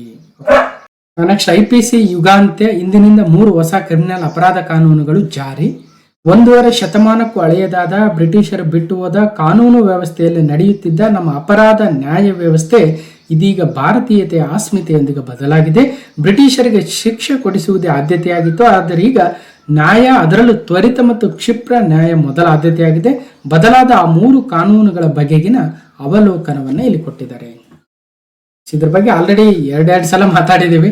ಅದಕ್ಕೋಸ್ಕರ ಮತ್ತೆ ಇದ್ರ ಬಗ್ಗೆ ಹೇಳ್ತಾ ಹೋದ್ರೆ ಇದೇ ಒಂದು 1/4 ಗಂಟೆ ಆಗ್ಬಿಡುತ್ತೆ. ಅದಕ್ಕೋಸ್ಕರ ಇದರ PDF ಅನ್ನ ಕೊಡ್ತೀನಿ, ಅವಾಗ ನೀವು ನಿಧಾನವಾಗಿ ಓದ್ಕೋಬಹುದು. PDF ಪಡೆಯೋದು ಹೇಗೆ ಅಂದ್ರೆ ನಿಮ್ಗೆ ಗೊತ್ತಿದೆ ಆಲ್ರೆಡಿ. ಈಗ ಅಮರ್ಸ್ ಯೂಟ್ಯೂಬ್ ಚಾನೆಲ್ಗೆ ಹೋದ ನಿಮಗೆ ಒಂದ್ ಕಡೆ ವಿಡಿಯೋಸ್ ಅಂತ ಸಿಗುತ್ತೆ, ಹಾಗೆ ಮುಂದೆ ಹೋದ್ರೆ ಕಮ್ಯುನಿಟಿ ಅಂತ ಇರುತ್ತೆ. ಈ ಕಮ್ಯುನಿಟಿಯಲ್ಲಿ ಕಮ್ಯುನಿಟಿ ಪೋಸ್ಟ್ಗಳು ಹಾಕಿರ್ತೀನಿ, ಸ್ವಲ್ಪ ಕೆಳಗಡೆ ಹೋಗ್ತಾ ನೋಡಿ ನಿಮಗೆ PDFಗಳು ಸಿಗ್ತವೆ. ಸೊ ಎಕನಾಮಿಕ್ ಸರ್ವೆ, ಬಜೆಟು ಅಥವಾ ಆಯಾ ತಿಂಗಳ current affairs, days and themes ಎಲ್ಲವೂ ಕೂಡ ಸಿಗ್ತವೆ. ಸೊ ಸಿಗದೆ ಹೋದ್ರೆ ಅಥವಾ ನಿಮ್ಗೆ ಗೊತ್ತಾಗದೆ ಹೋದ್ರೆ ನೀವು ನನಗೆ ಇಮೇಲ್ ಅನ್ನ ಮಾಡ್ಬೋದು ಅಂತ ಹೇಳ್ತಾ, ಸೊ ಇದ್ರ PDF ಅನ್ನ ನಿಧಾನವಾಗಿ ಓದಿ. So 16/2/2020 RSI KSRP PSI question paper ಅಲ್ಲಿ ಒಂದು ಪ್ರಶ್ನೆ ಬಂದಿತ್ತೇನಂತ, the code of criminal procedure CRPC came into force in the year. Criminal ಕಾರ್ಯವಿಧಾನ ಸಂಹಿತೆ ಜಾರಿಗೆ ಬಂದ ವರ್ಷ 1974 ಆಗಿತ್ತು. CRPC okay, 1974 code of criminal procedure ಅಂತ. ಅದೇ ರೀತಿಯಾಗಿ ಕೇಳಬಹುದು, ಇತ್ತೀಚೆಗೆ ಭಾರತೀಯ ನ್ಯಾಯ ಸಂಹಿತೆ ಜಾರಿಗೆ ಬಂದಿರತಕ್ಕಂಥ ದಿನ ಯಾವುದು ಅಂದ್ರೆ ಜುಲೈ 1, 2024. ಅದಕ್ಕೋಸ್ಕರ ನೆನ್ಪಿಡ್ಬೇಕು. ಹಾಗಾದ್ರೆ ಕೋಡ್ ಆಫ್ ಕ್ರಿಮಿನಲ್ ಪ್ರೊಸೀಜರ್ ಹೋಯ್ತು, ಅಥವಾ ಇವತ್ತು ಅದನ್ನು ಬದಲಾಯಿಸೋದಕ್ಕೆ ಭಾರತೀಯ ನಾಗರಿಕ ಸುರಕ್ಷಾ ಸಂಹಿತೆ ಅಂತ ತಂದಿದ್ದಾರೆ, ನೆನ್ಪಿಡ್ಬೇಕು. ಮತ್ತು ಏನೇನಿದರ ಡೀಟೇಲ್ಸ್ ಅಂತ ನಾನು ಆಲ್ರೆಡಿ ಹೇಳಿದೆ. ಸೊ ನೋಡ್ಬೋದು, ನಿಗದಿತ ಸಮಯಕ್ಕೆ ನ್ಯಾಯ ಸಿಗುತ್ತೆ. FIR ದಾಖಲಿಸುವುದರಿಂದ ಹಿಡಿದು ತೀರ್ಪು ನೀಡುವವರೆಗೂ ಪ್ರತಿಯೊಂದಕ್ಕೂ ನಿರ್ದಿಷ್ಟ ಸಮಯವನ್ನ ನಿಗದಿ ಮಾಡಿದರೆ 3 ವರ್ಷಗಳಲ್ಲಿ ನ್ಯಾಯ ಒದಗಿಸುವ ಗುರಿಯನ್ನು ಹೊಂದಿದೆ. ಪದೇ ಪದೇ ವಿಚಾರಣೆ ಮುಂದೂಡಿಕೆಯಿಂದ ಮುಕ್ತಿ ಸಿಗುತ್ತೆ. ವಿದ್ಯುನ್ಮಾನ ಮಾಧ್ಯಮದ ಮೂಲಕ ದೂರು ಸಲ್ಲಿಸಿದ 3 ದಿನಗಳಲ್ಲಿ FIR ದಾಖಲೆಯಾಗುತ್ತೆ. ಸೊ ಲೈಂಗಿಕ ಕಿರುಕುಳ ಪ್ರಕರಣದಲ್ಲಿ 7 ದಿನಗಳಲ್ಲಿ ವೈದ್ಯಕೀಯ ವರದಿ, ನಂತರದ 7 ದಿನಗಳಲ್ಲಿ ತನಿಖಾ ವರದಿ ಸಲ್ಲಿಕೆ ಕಡ್ಡಾಯ. ಈಗ ಸಾಕಷ್ಟು ಬದಲಾವಣೆಗಳನ್ನ ಕಾಣ್ತಾ ಇದೆ. ಅದರ ಬಗ್ಗೆ ಹೈಲೈಟ್ ಮಾಡಿ ಬೇರೆ ಬೇರೆ ವಿಚಾರಗಳನ್ನು ಕೊಟ್ಟಿದ್ದೀನಿ. ನಿಧಾನವಾಗಿ ನೀವೇ ಓದ್ಕೊಂಡು ಸೊ ರೆಡಿಯಾಗಿ. ಮೋಸ್ಟ್ಲಿ ಇದು ಪ್ರಿಲಿಮ್ಸ್ಗೆಗಿಂತ ಹೆಚ್ಚಿನದಾಗಿ ಮೇನ್ಸ್ಗೆ ಯೂಸ್ ಆಗುತ್ತೆ. ಸದ್ಯಕ್ಕೆ ಪ್ರಿಲಿಮ್ಸ್ಗೆ ಯಾವಾಗ ಜಾರಿ ಆಯಿತು, ಅದರ ಹೆಸರೇನು, ಯಾವ ಕಾನೂನು, ಯಾವುದನ್ನು ರಿಪ್ಲೇಸ್ ಮಾಡಿ ಬಂತು, ಅದು ಯಾವಾಗ ಜಾರಿ ಆಗಿತ್ತು, ಈ ರೀತಿ ಪ್ರಶ್ನೆಗಳು ಬರ್ಬೋದು. ಓಕೆ,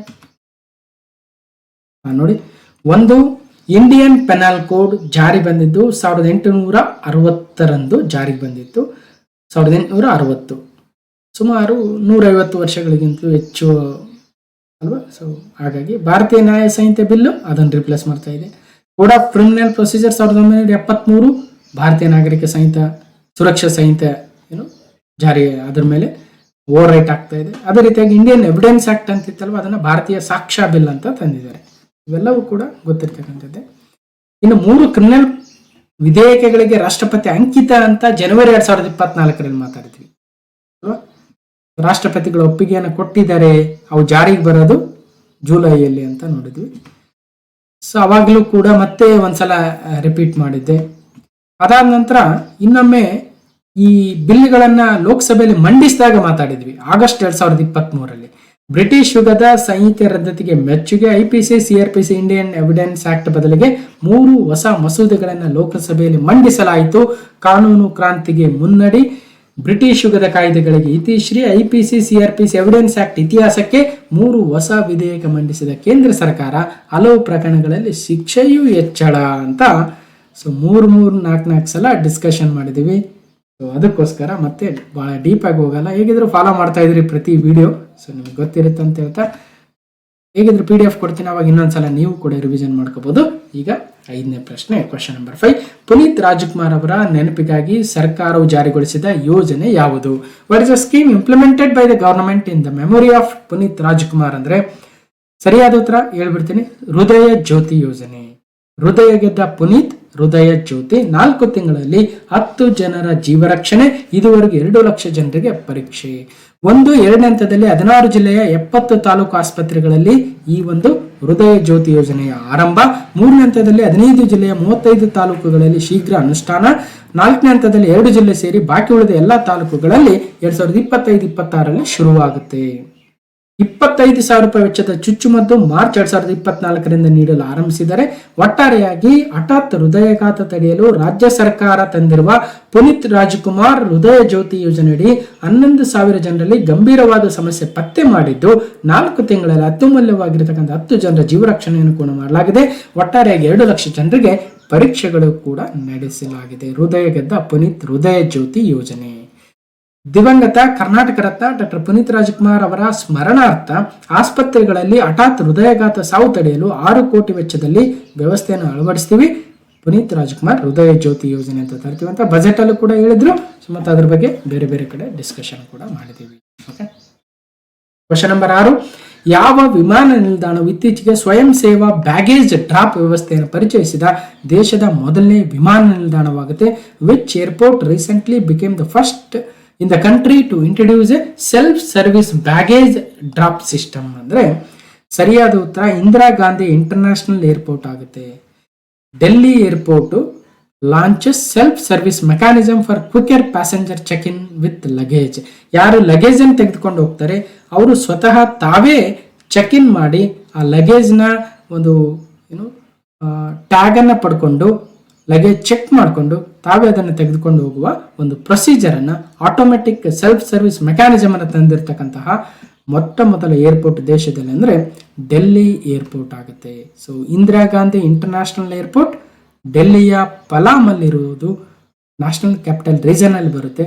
ಸೊ ಇದು ಮೊಟ್ಟ ಮೊದಲ ಒಂದು ಈ ರೀತಿಯ ವ್ಯವಸ್ಥೆಯನ್ನು ಅಳವಡಿಸಿಕೊಂಡಿರ್ತಕ್ಕಂತಹ ದೇಶದ ಮೊಟ್ಟ ಮೊದಲ ವಿಮಾನ ನಿಲ್ದಾಣವೂ ಕೂಡ ಆಗುತ್ತೆ. Delhi airport introduces self service bag dropping system. ಸರಿ, ನೆಕ್ಸ್ಟ್ ಕ್ವಶನ್ ನಂಬರ್ 7. ಇತ್ತೀಚೆಗೆ ವನ್ಯಜೀವಿ ತಜ್ಞರ ತಂಡವು ಮೊದಲ ಬಾರಿಗೆ ಯಾವ ರಾಷ್ಟ್ರೀಯ ಉದ್ಯಾನವನದಲ್ಲಿ ಪಟ್ಟೆಯ ಸಿಸಿಲಿಯನ್ ಅಥವಾ ಅದರ ಹೆಸರೇನೋ ಇಚ್ಚಿ ಪೋಯಿಸ್ SPP ಅಂತ ಕರೀತಾರೆ, ಒಟ್ಟಾಗಿ ಸಿಸಿಲಿಯನ್ ಅಂತ. ಸಿಸಿಲಿಯನ್ ಪಟ್ಟೆಯ ಸಿಸಿಲಿಯನ್ ಅನ್ನುವ ಒಂದು ಪ್ರಭೇದವನ್ನ ಅದರ ಇರುವಿಕೆಯನ್ನು ದಾಖಲಿಸಿದ್ದಾರೆ. Recently team of wild life experts has documented the presence of a striped caecilian ಅಂತ. ಅಂದ್ರೆ ಪಟ್ಟೆ ಇರ್ತಕ್ಕಂತಹ ಒಂದು ಸಿಸಿಲಿಯನ್ ಎನ್ನುವ ಒಂದು ಪ್ರಭೇದ ಅದು ಯಾವ ನ್ಯಾಷನಲ್ ಪಾರ್ಕ್ ಅಲ್ಲಿ ಮೊಟ್ಟ ಮೊದಲ ಬಾರಿಗೆ ಕಂಡು ಬಂದಿದೆ ಅಂದ್ರೆ ಕಾಜಿರಂಗ, ಮನಸ್, ರೈಮೋನಾ, ವರಾಂಗ್ ಎಲ್ಲವೂ ಕೂಡ ಆಸಾಂನ ರಾಷ್ಟ್ರೀಯ ಉದ್ಯಾನವನಗಳಾಗ್ತವೆ. ಆಸಾಂನ ಕಾಜಿರಂಗ ರಾಷ್ಟ್ರೀಯ ಉದ್ಯಾನವನದಲ್ಲಿ ಈ ರೀತಿಯ ಸಿಸಿಲಿಯನ್ ಎನ್ನುವ ಒಂದು ಪಟ್ಟೆಯ ಸಿಸಿಲಿಯನ್ ಅಂತೆ ಈ ರೀತಿಯ ಪ್ರಭೇದ ಕಂಡು ಬಂದಿದೆ. ಇದು ಒಂದು ರೀತಿಯ ಆಂಫಿಬಿಯನ್ ಅಂತ ಕರೀತಾರೆ. ಅಂದ್ರೆ ಒಂದು ಸ್ವಲ್ಪ ನೀರಲ್ಲೂ ಮತ್ತು ಭೂಮಿ ಮೇಲೆ ವಾಸಿಸ್ತಕ್ಕಂತಹ ಒಂದು ರೀತಿಯ ಹಾವಿನ ರೀತಿ, ಒಂದು ರೀತಿಯ ಏನಂತೀವಿ ಲಿಂಬ್ಲೆಸ್ ಆಂಫಿಬಿಯನ್ ಆಗುತ್ತೆ. ಓಕೆ, ಸೊ ಅಂತಹ ಒಂದು ಹೊಸ ಪ್ರಭೇದವನ್ನು ಇವತ್ತು ಕಂಡುಹಿಡಿದಿದ್ದಾರೆ. ಅದಕ್ಕಿನ್ನೂ ಹೆಸರು ಕೊಟ್ಟಿಲ್ವಂತೆ. ಸೊ ಸಿಸಿಲಿಯನ್ ಅಂತ ಇಚ್ಯುಪೀಸ್ SPP ಅಂತ. SPP ಅಂದ್ರೆ ಅದೇನು ಹೇಳ್ತಾ ಇದ್ರೆ species which is not at identified ಅಂತೆ. ಆ ರೀತಿಯ ಸಿಸಿಲಿಯನ್ ಅಂದ್ರೆ ಬ್ಲೈಂಡ್ ಅಂತ. ಸೊ ಹೀಗೆ ಒಂದಷ್ಟು ತೇವಾಂಶವುಳ್ಳ ಉಷ್ಣವಲಯದ ಪ್ರದೇಶಗಳಲ್ಲಿ ವಾಸ ಮಾಡ್ತಕ್ಕಂಥದ್ದು, ಭೂಮಿಯ ಒಳಗಡೆ ಆಳದಲ್ಲಿರುತ್ತೆ. ಸೊ ಆ ರೀತಿಯ ಒಂದು ಇಚಿಯೋಫಿಸ್ SPP ಅಂತೆ. ಏನೋ ಹೊಸದು ಕಂಡುಹಿಡಿದಾರೆ. ಏನ್ ಮಾಡ್ಬಿಡ್ತಾರೋ ಒಂದ್ಸಲ ಎಕ್ಸಾಮ್ ಅಲ್ಲಿ ಈ ರೀತಿಯಾಗಿ ನೇರವಾಗಿ ಕೇಳ್ಬಿಡ್ತಾರೆ ಪ್ರಶ್ನೆ ವೆಬ್ಸೈಟ್ ಇಂದ, ಅದಕ್ಕೋಸ್ಕರ ಅಡ್ಜಸ್ಟ್ ಮಾಡ್ಕೋಬೇಕು. ಇಲ್ಲೇನಂದ್ರೆ ಅದಕ್ಕಿಂತಲೂ ವಿಶೇಷವಾಗಿ ಆಸಾಂನ ರಾಷ್ಟ್ರೀಯ ಉದ್ಯಾನವನಗಳು ಯಾವ್ಯಾವು? ದಿಬ್ರು ಸೈಕೋವಾ, ದಿಹಿಂಗ್ ಪಟ್ಕಾಯ್, ರೈಮೋನಾ, ಕಾಜಿರಂಗ, ಮನಸ್, ನಮೇರಿ, ವರಂಗ್ ಹೀಗೆ ಒಟ್ಟು 7 ರಾಷ್ಟ್ರೀಯ ಉದ್ಯಾನವನಗಳನ್ನ ಆಸಾಂ ಹೊಂದಿದೆ. ಅದರಲ್ಲಿ ಇವತ್ತು ಕಾಜಿರಂಗ ರಾಷ್ಟ್ರೀಯ ಉದ್ಯಾನವನದಲ್ಲಿ ಈ ರೀತಿಯ ಒಂದು ಆಂಫಿಬಿಯನ್ ಕಂಡು ಬಂದಿದೆ. ಕಾಜಿರಂಗ ರಾಷ್ಟ್ರೀಯ ಉದ್ಯಾನದಲ್ಲಿ ಪಟ್ಟೆಯ ಸಿಸಿಲಿಯನ್ ಅನ್ನೋದನ್ನ ನೆನ್ಪಿಡಿ. ಇನ್ನು ರಾಷ್ಟ್ರೀಯ ಉದ್ಯಾನವನ ಕಾಜಿರಂಗದ ಬಗ್ಗೆ ನೋಡೋದಾದ್ರೆ ಕಾಜಿರಂಗವು ಆಸಾಂನ ಒಂದು ದೊಡ್ಡ ಮತ್ತು ವಿಶ್ವದಲ್ಲಿಯೇ 2/3 ಭಾರತೀಯ ಗಂಡಾಮೃಗಗಳನ್ನ ಇಂಡಿಯನ್ ರೈನೋಸರಸ್ ಅನ್ನು ಹೊಂದಿರತಕ್ಕಂತಹ ವೆರಿ ಫೇಮಸ್ ನ್ಯಾಷನಲ್ ಪಾರ್ಕ್ ಆಗುತ್ತೆ. ಮತ್ತು ಇದೊಂದು ಯುನೆಸ್ಕೋ ವಿಶ್ವ ಪರಂಪರೆಯ ತಾಣವೂ ಕೂಡ. Kaziranga national park very very important. ಇದೊಂದು ಜೊತೆಗೆ ಟೈಗರ್ ರಿಸರ್ವ್ ಕೂಡ. Okay, question number 8. ಇತ್ತೀಚೆಗೆ ಸುದ್ದಿಯಲ್ಲಿ ಕಂಡು ಬಂದ ಮುದಗಲ್ ಕೋಟೆ ಯಾವ ರಾಜ್ಯದಲ್ಲಿದೆ? So Mudgal fort recently seen in the news is located in which state ಅಂದ್ರೆ ಸೊ ಮುದಗಲ್ ಕೋಟೆ, ಮುದಗಲ್ ಅಂದ್ರೆ ಎಲ್ಲೋ ಅನ್ಕೋಬೇಡಿ, ನಮ್ಮ ರಾಯಚೂರು ಜಿಲ್ಲೆಯ ಲಿಂಗಸೂರು ತಾಲೂಕಿನ ಮುದಗಲ್ ಕೋಟೆ ಸೊ ಕರ್ನಾಟಕ ರಾಜ್ಯದಲ್ಲಿದೆ. ಯಾಕೆ ಸುದ್ದಿಲಿದೆ ಅಂದ್ರೆ ಇತ್ತೀಚೆಗೆ ನಮ್ಮ ಟೂರಿಸಂ ಮಿನಿಸ್ಟರ್ ಅವರು ಕೇವಲ ನಮ್ಮ ಕರ್ನಾಟಕದ ಕೆಲವೊಂದು ಪ್ರದೇಶಗಳು ಒಳ್ಳೆ ಟೂರಿಸಂ ಸೆಂಟರ್ಗಳಾಗೋ ಲಕ್ಷಣಗಳಿದಾವೆ, ಬಟ್ ಅವುಗಳನ್ನು ಡೆವಲಪ್ ಮಾಡಬೇಕು ಅನ್ನೋ ಉದ್ದೇಶದಿಂದ ಬೇರೆ ಬೇರೆ ಯೋಜನೆಗಳನ್ನು ತರ್ತಾ ಇದ್ದಾರೆ. ಅಂತಹ ಒಂದು ಯೋಜನೆಯ ಪ್ರಮುಖ ಸ್ಥಳ ಅಂದ್ರೆ ಅದು ಮುದಗಲ್ ಕೋಟೆ ಆಗುತ್ತೆ. ಹಾಗಾಗಿ ಸುದ್ದಿಯಲ್ಲಿದೆ. ಸೊ ಬೇರೆ ಬೇರೆ ವೆಬ್ಸೈಟ್ ಅಲ್ಲೂ ಕೂಡ ಬಂದಿತ್ತು. Mudgal fort a symbol of the power of Deccan sultanate and Vijayanagara empire. So cries for conservation, ಬಹಳ ಸಂರಕ್ಷಣೆ ಮಾಡುವ ಅವಶ್ಯಕತೆ ಕೂಡ ಇದೆ, ಅದಕ್ಕೋಸ್ಕರ ಸುದ್ದಿಯಲ್ಲಿ ಕೂಡ ಇದೆ. ಸುಮಾರು 14ರಿಂದ 16ನೇ ಶತಮಾನದ ಸಂದರ್ಭದಲ್ಲಿ ಬಿಜಾಪುರದ ಸುಲ್ತಾನರು ಮತ್ತು ವಿಜಯನಗರ ಅರಸರ ಮಧ್ಯೆ ಸಾಕಷ್ಟು ಯುದ್ಧಗಳಿಗೆ ಕಾರಣವಾಗಿದ್ದು ನಮ್ಮ ಮುದಗಲ್ ಕೋಟೆ ಆಗುತ್ತೆ. ಅದರಲ್ಲೂ ನಮ್ಮ ರಾಯಚೂರು ಜಿಲ್ಲೆಯ ಪ್ರದೇಶವನ್ನ ಯಾರು ವಶಪಡಿಸ್ಕೊಳ್ಬೇಕನ್ನೋ ಉದ್ದೇಶಕ್ಕೆ ಸಾಕಷ್ಟು ಯುದ್ಧಗಳಾಗಿರ್ತಕ್ಕಂಥದ್ದು ಮುದಗಲ್ ಕೋಟೆಯ ಒಂದು ಪ್ರತೀಕ ಅಥವಾ ದ್ಯೋತಕವಾಗುತ್ತೆ. ಅಂತಹ ಸಾವಿರಾರು ವರ್ಷಗಳ ಇತಿಹಾಸ ಇರ್ತಕ್ಕಂಥ ಮುದಗಲ್ ಕೋಟೆ ಮುದಗಲ್ ಫೋರ್ಟ್ ಅನ್ನ ರಕ್ಷಣೆ ಮಾಡ್ತಕ್ಕಂಥದ್ದು ಸರ್ಕಾರದ ಜವಾಬ್ದಾರಿಯಾಗಿದೆ ಮತ್ತು ಅದೊಂದು ಒಳ್ಳೆ ಟೂರಿಸಂ ಪ್ಲೇಸ್ ಕೂಡ ಆಗಲಿದೆ ಅಂತ. ಸೊ ನೋಡಿರ್ಬೋದು ನೀವು ಕೂಡ ಆ ಭಾಗದವರು. ನಾನು ಕೂಡ ಮುದಗಲ್ ಕೋಟೆಗೆ ಸಾಕಷ್ಟು ಬಾರಿ ಭೇಟಿ ಕೊಟ್ಟಿದ್ದೀನಿ, ನೋಡಿರ್ಬೋದು ನೀವು ಕೂಡ. ಸರಿ, ಒಟ್ಟಿನಲ್ಲಿ ಸುದ್ದಿಯಲ್ಲಿದೆ, ಅದಕ್ಕೋಸ್ಕರ ಕೇಳಿದರೆ. ಕ್ವಶನ್ ನಂಬರ್ 9, ಫೈರ್ ಡ್ರ್ಯಾಗನ್ 480 ಇತ್ತೀಚೆಗೆ ಸುದ್ದಿಯಲ್ಲಿ ಕಂಡು ಬಂದಿದೆ. ಇದು ಯಾವ ದೇಶದ ಯುದ್ಧ ತಂತ್ರದ ಬ್ಯಾಲಿಸ್ಟಿಕ್ ಕ್ಷಿಪಣಿಯಾಗಿದೆ? Fire dragon 480 recently seen in the news is a tactical ballistic missile of which country ಅಂದ್ರೆ ಭಾರತ, ಜಪಾನ್, ಚೀನಾ, UK ಅಂದ್ರೆ ಚೀನಾದ ಒಂದು ಬ್ಯಾಲಿಸ್ಟಿಕ್ ಕ್ಷಿಪಣಿ ಆಗುತ್ತೆ ಫೈರ್ ಡ್ರ್ಯಾಗನ್ 480. ಓಕೆ, ಸೊ ಇದು ಸುದ್ದಿಯಲ್ಲಿದೆ. ಅದರಲ್ಲೂ ಕೂಡ ಭಾರತದ ಒಂದು ವಿರೋಧಿ ರೀತಿಯ ಸಾಕಷ್ಟು ಕಾರ್ಯಕ್ರಮಗಳನ್ನು ತರ್ತಾ ಇದೆ ಚೀನಾ. ಹಾಗಾಗಿ ಫೈರ್ ಡ್ರ್ಯಾಗನ್ ಮಿಸೈಲು ಅಮೆರಿಕಕ್ಕೂ ತಲೆನೋವು, ಭಾರತಕ್ಕೂ ಕೂಡ ತಲೆನೋವಾಗಿದೆ. ಸಿಂಪಲ್ ಆಗಿ ಕೇಳ್ತಾರೆ, ಫೈರ್ ಡ್ರ್ಯಾಗನ್ 480 ಮಿಸೈಲು ಬಹಳ ಸುದ್ದಿಯಲ್ಲಿದೆ.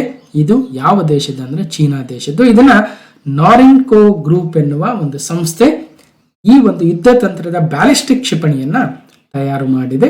ಸೊ ಫೈರ್ ಡ್ರ್ಯಾಗನ್ 480 ಚೀನಾ ದೇಶದ ಒಂದು ಬ್ಯಾಲಿಸ್ಟಿಕ್ ಮಿಸೈಲ್ ಆಗುತ್ತೆ.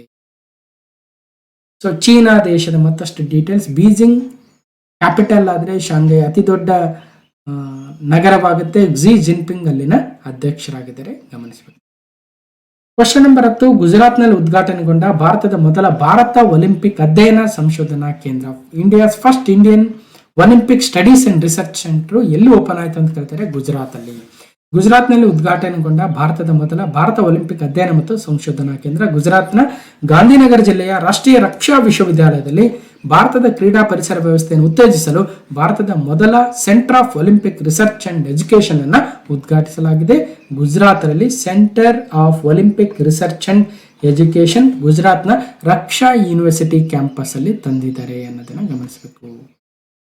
ಸೊ ರಾಷ್ಟ್ರೀಯ ರಕ್ಷಾ ಯೂನಿವರ್ಸಿಟಿ ಏನಿದೆ ಅದರ ಕ್ಯಾಂಪಸ್ ಅಲ್ಲಿ ಇವತ್ತು ಭಾರತದ ಒಲಿಂಪಿಕ್ ಸಂಶೋಧನಾ ಕೇಂದ್ರವನ್ನು ಕೂಡ ತಂದಿದ್ದಾರೆ. ಓಕೆ, ಸೊ ಗುಜರಾತ್ನ ರಾಜ್ಯದ ಮ್ಯಾಪ್ ಅಲ್ಲಿ ನೋಡಬಹುದು ಮತ್ತು ಅಲ್ಲಿನ ರಾಜ್ಯಪಾಲರು ಆಚಾರ್ಯ ದೇವವ್ರತ, ಮುಖ್ಯಮಂತ್ರಿ ಭೂಪೇಂದ್ರ ಭಾಯಿ ಪಟೇಲ್ ಅವರು ಖುಷ್ಬು ಗುಜರಾತ್ ಕಿ ಎನ್ನುವುದು ಟೂರಿಸಂ ಟ್ಯಾಗ್ ಲೈನ್ ಆದ್ರೆ ಅಹಮದಾಬಾದ್ ಅಲ್ಲಿ ಹೈಕೋರ್ಟ್ ಅನ್ನು ಹೊಂದಿದೆ. 26 ಲೋಕಸಭಾ ಸ್ಥಾನಗಳು, 11 ರಾಜ್ಯಸಭಾ ಸ್ಥಾನಗಳು, 182 ವಿಧಾನಸಭಾ ಸ್ಥಾನಗಳು ಮತ್ತು ವಿಧಾನ ಪರಿಷತ್ ಅಲ್ಲಿಲ್ಲ ಅನ್ನೋದನ್ನು ಕೂಡ ಗಮನಿಸಬಹುದು. ಸೊ ಮತ್ತಷ್ಟು ಡೀಟೇಲ್ಸ್ ಕೂಡ ಇದೆ. ಚಂಪಾನೇರ್, ಪಾವಗಢ್, ರಾಣಿ ಕಿ ವಾವ್, ಅಹಮದಾಬಾದ್ನ ಐತಿಹಾಸಿಕ ನಗರ, ಧೋಲಾವೀರ ಇವುಗಳು ಅಲ್ಲಿನ ಹೆರಿಟೇಜ್ ಸೈಟ್ಗಳಾದ್ರೆ ಗಾರ್ಬಾ ನೃತ್ಯವು ಒಂದು ಇಂಟ್ಯಾಂಜಿಬಲ್ ಸೈಟ್ ಕೂಡ ಆಗಿದೆ. ಮತ್ತು ಅಲ್ಲಿನ ನ್ಯಾಷನಲ್ ಪಾರ್ಕ್ಸ್ ಗಿರ್ ಆಗಿರ್ಬೋದು ಮತ್ತು ಮೆರೈನ್ ನ್ಯಾಷನಲ್ ಪಾರ್ಕ್ಗಳು ಕೂಡ ಇದಾವೆ. ಇನ್ನು ಬೇರೆ ಬೇರೆ ಡೀಟೇಲ್ಸ್ ಕೂಡ ಇದೆ, ನಿಧಾನವಾಗಿ ನೀವೇ ನೋಟ್ ಮಾಡ್ಕೊಳ್ಳಿ. ಮತ್ತು ಗ್ರೇಟ್ ಆಫ್ ರನ್ ಆಫ್ ಕಚ್ ಅಲ್ಲಿನ biosphere reserve very important. Bose wetland, Yashwant Sagar, Sirpur ಮತ್ತು ಸಖ್ಯ ಸಾಗರ್ ಎನ್ನುವ ವೆಟ್ಲ್ಯಾಂಡ್ ಗಳನ್ನು ಕೂಡ ರಾಮ್ಸರ್ ಸೈಟ್ ಗಳನ್ನು ಕೂಡ ಕಾಣಬಹುದು. ಶಿವರಾಜ್ಪುರ್ ಬೀಚ್ ಕೂಡ ಅಲ್ಲಿನ blue flag certified beach Shivrajpur comes under Gujarat state. ಇನ್ನು ಕ್ವಶನ್ ನಂಬರ್ 11, ಲಾಮಾ ಜನ್ಮಭೂಮಿ ಕೈಗೆಟುಕಿತೆ. ಟಿಬೆಟ್ ನೋವಿಗೆ ಸ್ಪಂದಿಸಲು ಹೊರಟ ಅಮೆರಿಕದ ಮಸೂದೆಗೆ ಚೀನಾ ಕೆರಳಿತೇಕೆ ಅನ್ನೋದು ಒಂದು just for a additional knowledge. ಏನಿದು? ಟಿಬೆಟ್ಗೆ ಸಂಬಂಧಿಸಿದಂತೆ ಚೀನಾ ಮತ್ತು ಅಮೆರಿಕ ನಡುವೆ ಉದ್ವಿಗ್ನತೆ ಹೆಚ್ಚಿದೆ. ಅಮೆರಿಕದ ಸಂಸತ್ತಿನಲ್ಲಿ ಅಂಗೀಕಾರಗೊಂಡ ರಿಸಾಲ್ವ್ ಟಿಬೆಟ್ ಆಕ್ಟ್ ನೋಡಿ, ರಿಸಾಲ್ವ್ ಟಿಬೆಟ್ ಆಕ್ಟ್ ಎನ್ನುವ ಆಕ್ಟ್ ಅನ್ನ ತಂದಿರತಕ್ಕಂತಹ ದೇಶ ಯಾವುದು? UK, USA, ಜರ್ಮನಿ, ಕೆನಡಾ ಅಂದ್ರೆ ಸೊ USA ಆಗುತ್ತೆ. ಏನಿದೆ ರಿಸಾಲ್ವ್ ಟಿಬೆಟ್ ಆಕ್ಟ್? ಆ ಆಕ್ಟ್ಗೆ ಇನ್ನೇನು ಅಧ್ಯಕ್ಷರು ಜೋ ಬಿಡನ್ ಅವರು ಸಹಿ ಹಾಕೋದಷ್ಟೇ ಬಾಕಿ ಇದೆ ಅಂತೆ. ಈಗ ಅಲ್ಲಿ ಎಲೆಕ್ಷನ್ ನಡೀತಾ ಇದೆ. ಆ ಎಲೆಕ್ಷನ್ ಸಂದರ್ಭದಲ್ಲಿ ಈ ಲಾಮಾ ಜನ್ಮಭೂಮಿಯ ಉದ್ದೇಶ ಏನಿತ್ತು? ಏನಿದೆ ರಿಸಾಲ್ವ್ ಟಿಬೆಟ್ ಆಕ್ಟ್ ಅಂದ್ರೆ, ಅಮೆರಿಕವು ರಿಸಾಲ್ವ್ ಟಿಬೆಟ್ ಆಕ್ಟ್ ಹೆಸರಿನ ಈ ವಿಧೇಯಕ ಮೂಲಕ 7 ದಶಕಗಳ ಹಿಂದೆ ಟಿಬೆಟ್ ಅನ್ನು ಅತಿಕ್ರಮಿಸಿದ ಚೀನಾದ ನಡೆಯನ್ನ ಸಾರಾಸಗಟವಾಗಿ ತಿರಸ್ಕರಿಸಿದೆ. ಅಂದು ಮಿಲಿಟರಿ ದಬ್ಬಾಳಿಕೆ ಮೂಲಕ ಏಕಾಏಕಿ ದಾಳಿಗೈದ ಚೀನಾದ ಪೀಪಲ್ಸ್ ಲಿಬರೇಷನ್ ಆರ್ಮಿ ಲಕ್ಷಾಂತರ ಟಿಬೇಟಿಯನ್ನರ ಬದುಕನ್ನೇ ದಿಕ್ಕಾಪಾಲಾಗುವಂತೆ ಮಾಡಿತ್ತು. ಈ ವೇಳೆ ಸಾವನ್ನಪ್ಪಿದ ಟಿಬೇಟಿಯನ್ನರ ಸಂಖ್ಯೆ ಸುಮಾರು 12 ಲಕ್ಷಕ್ಕೂ ಹೆಚ್ಚಿದೆ. 1960ರಲ್ಲಿ ಅಂತಾರಾಷ್ಟ್ರೀಯ ನ್ಯಾಯಶಾಸ್ತ್ರಜ್ಞರ ಪ್ರಕಾರ 1951ರಲ್ಲಿ ಚೀನಾ ಅತಿಕ್ರಮಣದ ಸಂದರ್ಭದಲ್ಲಿ ಪ್ರತಿ 6ರಲ್ಲಿ ಒಬ್ಬ ಟಿಬೇಟಿಯನ್ನ ಹತ್ಯೆ ಮಾಡಲಾಯಿತು. ಒಟ್ಟಾರೆಯಾಗಿ ಚೀನಾ ಟಿಬೆಟ್ ಅನ್ನು ಏನು ಆಕ್ರಮಿಸಿಕೊಂಡಿದೆ ಅದನ್ನ ಬಿಡುಗಡೆ ಮಾಡಬೇಕನ್ನೋ ಉದ್ದೇಶಕ್ಕೆ ರಿಸಾಲ್ವ್ ಟಿಬೆಟ್ ಆಕ್ಟ್ ಅನ್ನ ಅಮೆರಿಕ ತಂದಿದೆ ಅನ್ನೋದನ್ನ ಗಮನಿಸಬೇಕು. 1959ರಲ್ಲಿ ಟಿಬೆಟ್ನಿಂದ ಓಡಿ ಬಂದು ಭಾರತ ಮತ್ತು ವಿಶ್ವದ ವಿವಿಧ ರಾಷ್ಟ್ರಗಳಲ್ಲಿ ನೆಲೆಸಿರುವ ಬೌದ್ಧರು ದಲಾಯಿ ಲಾಮಾ ಅವರ ನೇತೃತ್ವದಲ್ಲಿ ಟಿಬೆಟ್ ಬಾಹ್ಯ ಸರ್ಕಾರವನ್ನು ಕೂಡ ರಚಿಸಿಕೊಂಡಿದ್ದಾರೆ ಅಲ್ವಾ. ಆ ಸಂದರ್ಭದಲ್ಲಿ ದಲಾಯಿ ಲಾಮರವರು ಭಾರತಕ್ಕೆ ಓಡಿ ಬರ್ತಾರೆ. ಭಾರತವು ಅವರಿಗೋಸ್ಕರನೇ ಹಿಮಾಚಲ ಪ್ರದೇಶದ ಧರ್ಮಶಾಲಾದಲ್ಲಿ ಅತಿ ದೊಡ್ಡ ಟಿಬೇಟ್ ಸೆಂಟರ್ ಅನ್ನು ಕೂಡ ನೀಡಲಾಗಿದೆ. ಅಲ್ಲಿ ದಲಾಯಿ ಲಾಮಾರವರು ಕೂಡ ನೆಲೆಸಿದ್ದಾರೆ ಅನ್ನೋದನ್ನು ಗಮನಿಸಬೇಕು. 2018 ಒಂದು PC ಪರೀಕ್ಷೆಯಲ್ಲಿ ಕೇಳಿದ್ರು, ಟಿಬೇಟಿನ ಹೊರಗೆ ಅತಿ ದೊಡ್ಡ ಟಿಬೇಟಿನರ ವಸಾಹತು ಎಲ್ಲಿದೆ? The largest Tibetan settlement outside the Tibet is at Bylakuppe, Gonikoppa, Chunchi, Sirsi. ಅಂದ್ರೆ ಕರ್ನಾಟಕದಲ್ಲಿ ಬೈಲಕುಪ್ಪೆಯಲ್ಲಿ ಅತಿ ದೊಡ್ಡ ಟಿಬೇಟಿಯನ್ ವಸಾಹತು ಇದೆ. ಇಡೀ ದೇಶದಲ್ಲಿ ಹಿಮಾಚಲ ಪ್ರದೇಶದ ಧರ್ಮಶಾಲಾದಲ್ಲಿಯೇ ಅತಿ ದೊಡ್ಡ ಟಿಬೇಟಿಯನ್ ವಸಾಹತು ಇರತಕ್ಕಂಥದ್ದು ಗಮನಿಸಬೇಕು. ಬೈಲಕುಪ್ಪೆಯಲ್ಲಿ ಗೋಲ್ಡನ್ ಟೆಂಪಲ್ ಕೂಡ ಇದೆ, ಸೊ ಗಮನಿಸಬಹುದು. ಮತ್ತು ಬೇರೆ ಬೇರೆ ಡೀಟೇಲ್ಸ್ ಇದೆ ದಲಾಯಿ ಲಾಮರ್ ಅವರ ಬಗ್ಗೆ ಮತ್ತು ಟಿಬೇಟ್ನ ಬಗ್ಗೆ ಮತ್ತಷ್ಟು ಡೀಟೇಲ್ಸ್ ಇದೆ, ನೋಡಬಹುದು. ಒಟ್ಟಾರೆಯಾಗಿ ಸೊ ಇವತ್ತು ಅಮೆರಿಕ ಟಿಬೇಟ್ ಅನ್ನ ಸ್ವತಂತ್ರಗೊಳಿಸುವ ಉದ್ದೇಶದಿಂದ ಒಂದಷ್ಟು ಪ್ರಯತ್ನವಂತ ಮಾಡ್ತಾ ಇದೆ. Okay, question number 12. ಭಾರತ ಸರ್ಕಾರವು ಇತ್ತೀಚೆಗೆ ಅನುಮೋದಿಸಿದ ರಾಷ್ಟ್ರೀಯ ವಿಧಿವಿಜ್ಞಾನ ಮೂಲಸೌಕರ್ಯ ವರ್ಧಕ ಯೋಜನೆ NFIES ನ ಗುರಿ ಏನು?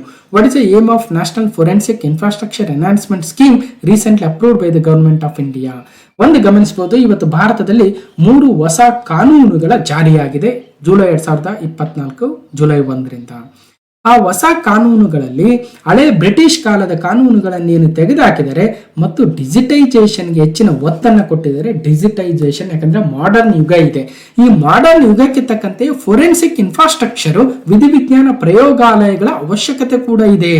ಕೇವಲ ಒಂದು ವಾರದಲ್ಲಿ ನಾವು ಮೆಡಿಕಲ್ ರಿಪೋರ್ಟ್ ಅನ್ನು ಕೊಡಬೇಕು ಅಥವಾ ಕೇವಲ 3 ವರ್ಷದಲ್ಲಿ ಅತಿ ದೊಡ್ಡ ವಿಚಾರಗಳನ್ನು ಕೂಡ ಕ್ಲಿಯರ್ ಮಾಡಬೇಕನ್ನೋ ಉದ್ದೇಶ ಇಟ್ಕೊಂಡ್ರೆ ಭಾರತದಲ್ಲಿ ವಿಧಿವಿಜ್ಞಾನದ ಒಂದು ತಳಹದಿಯನ್ನ ಹೆಚ್ಚಿಸಬೇಕು. National forensic infrastructure enhancement scheme ಅನ್ನು ಕೂಡ ತಂದಿದ್ದಾರೆ.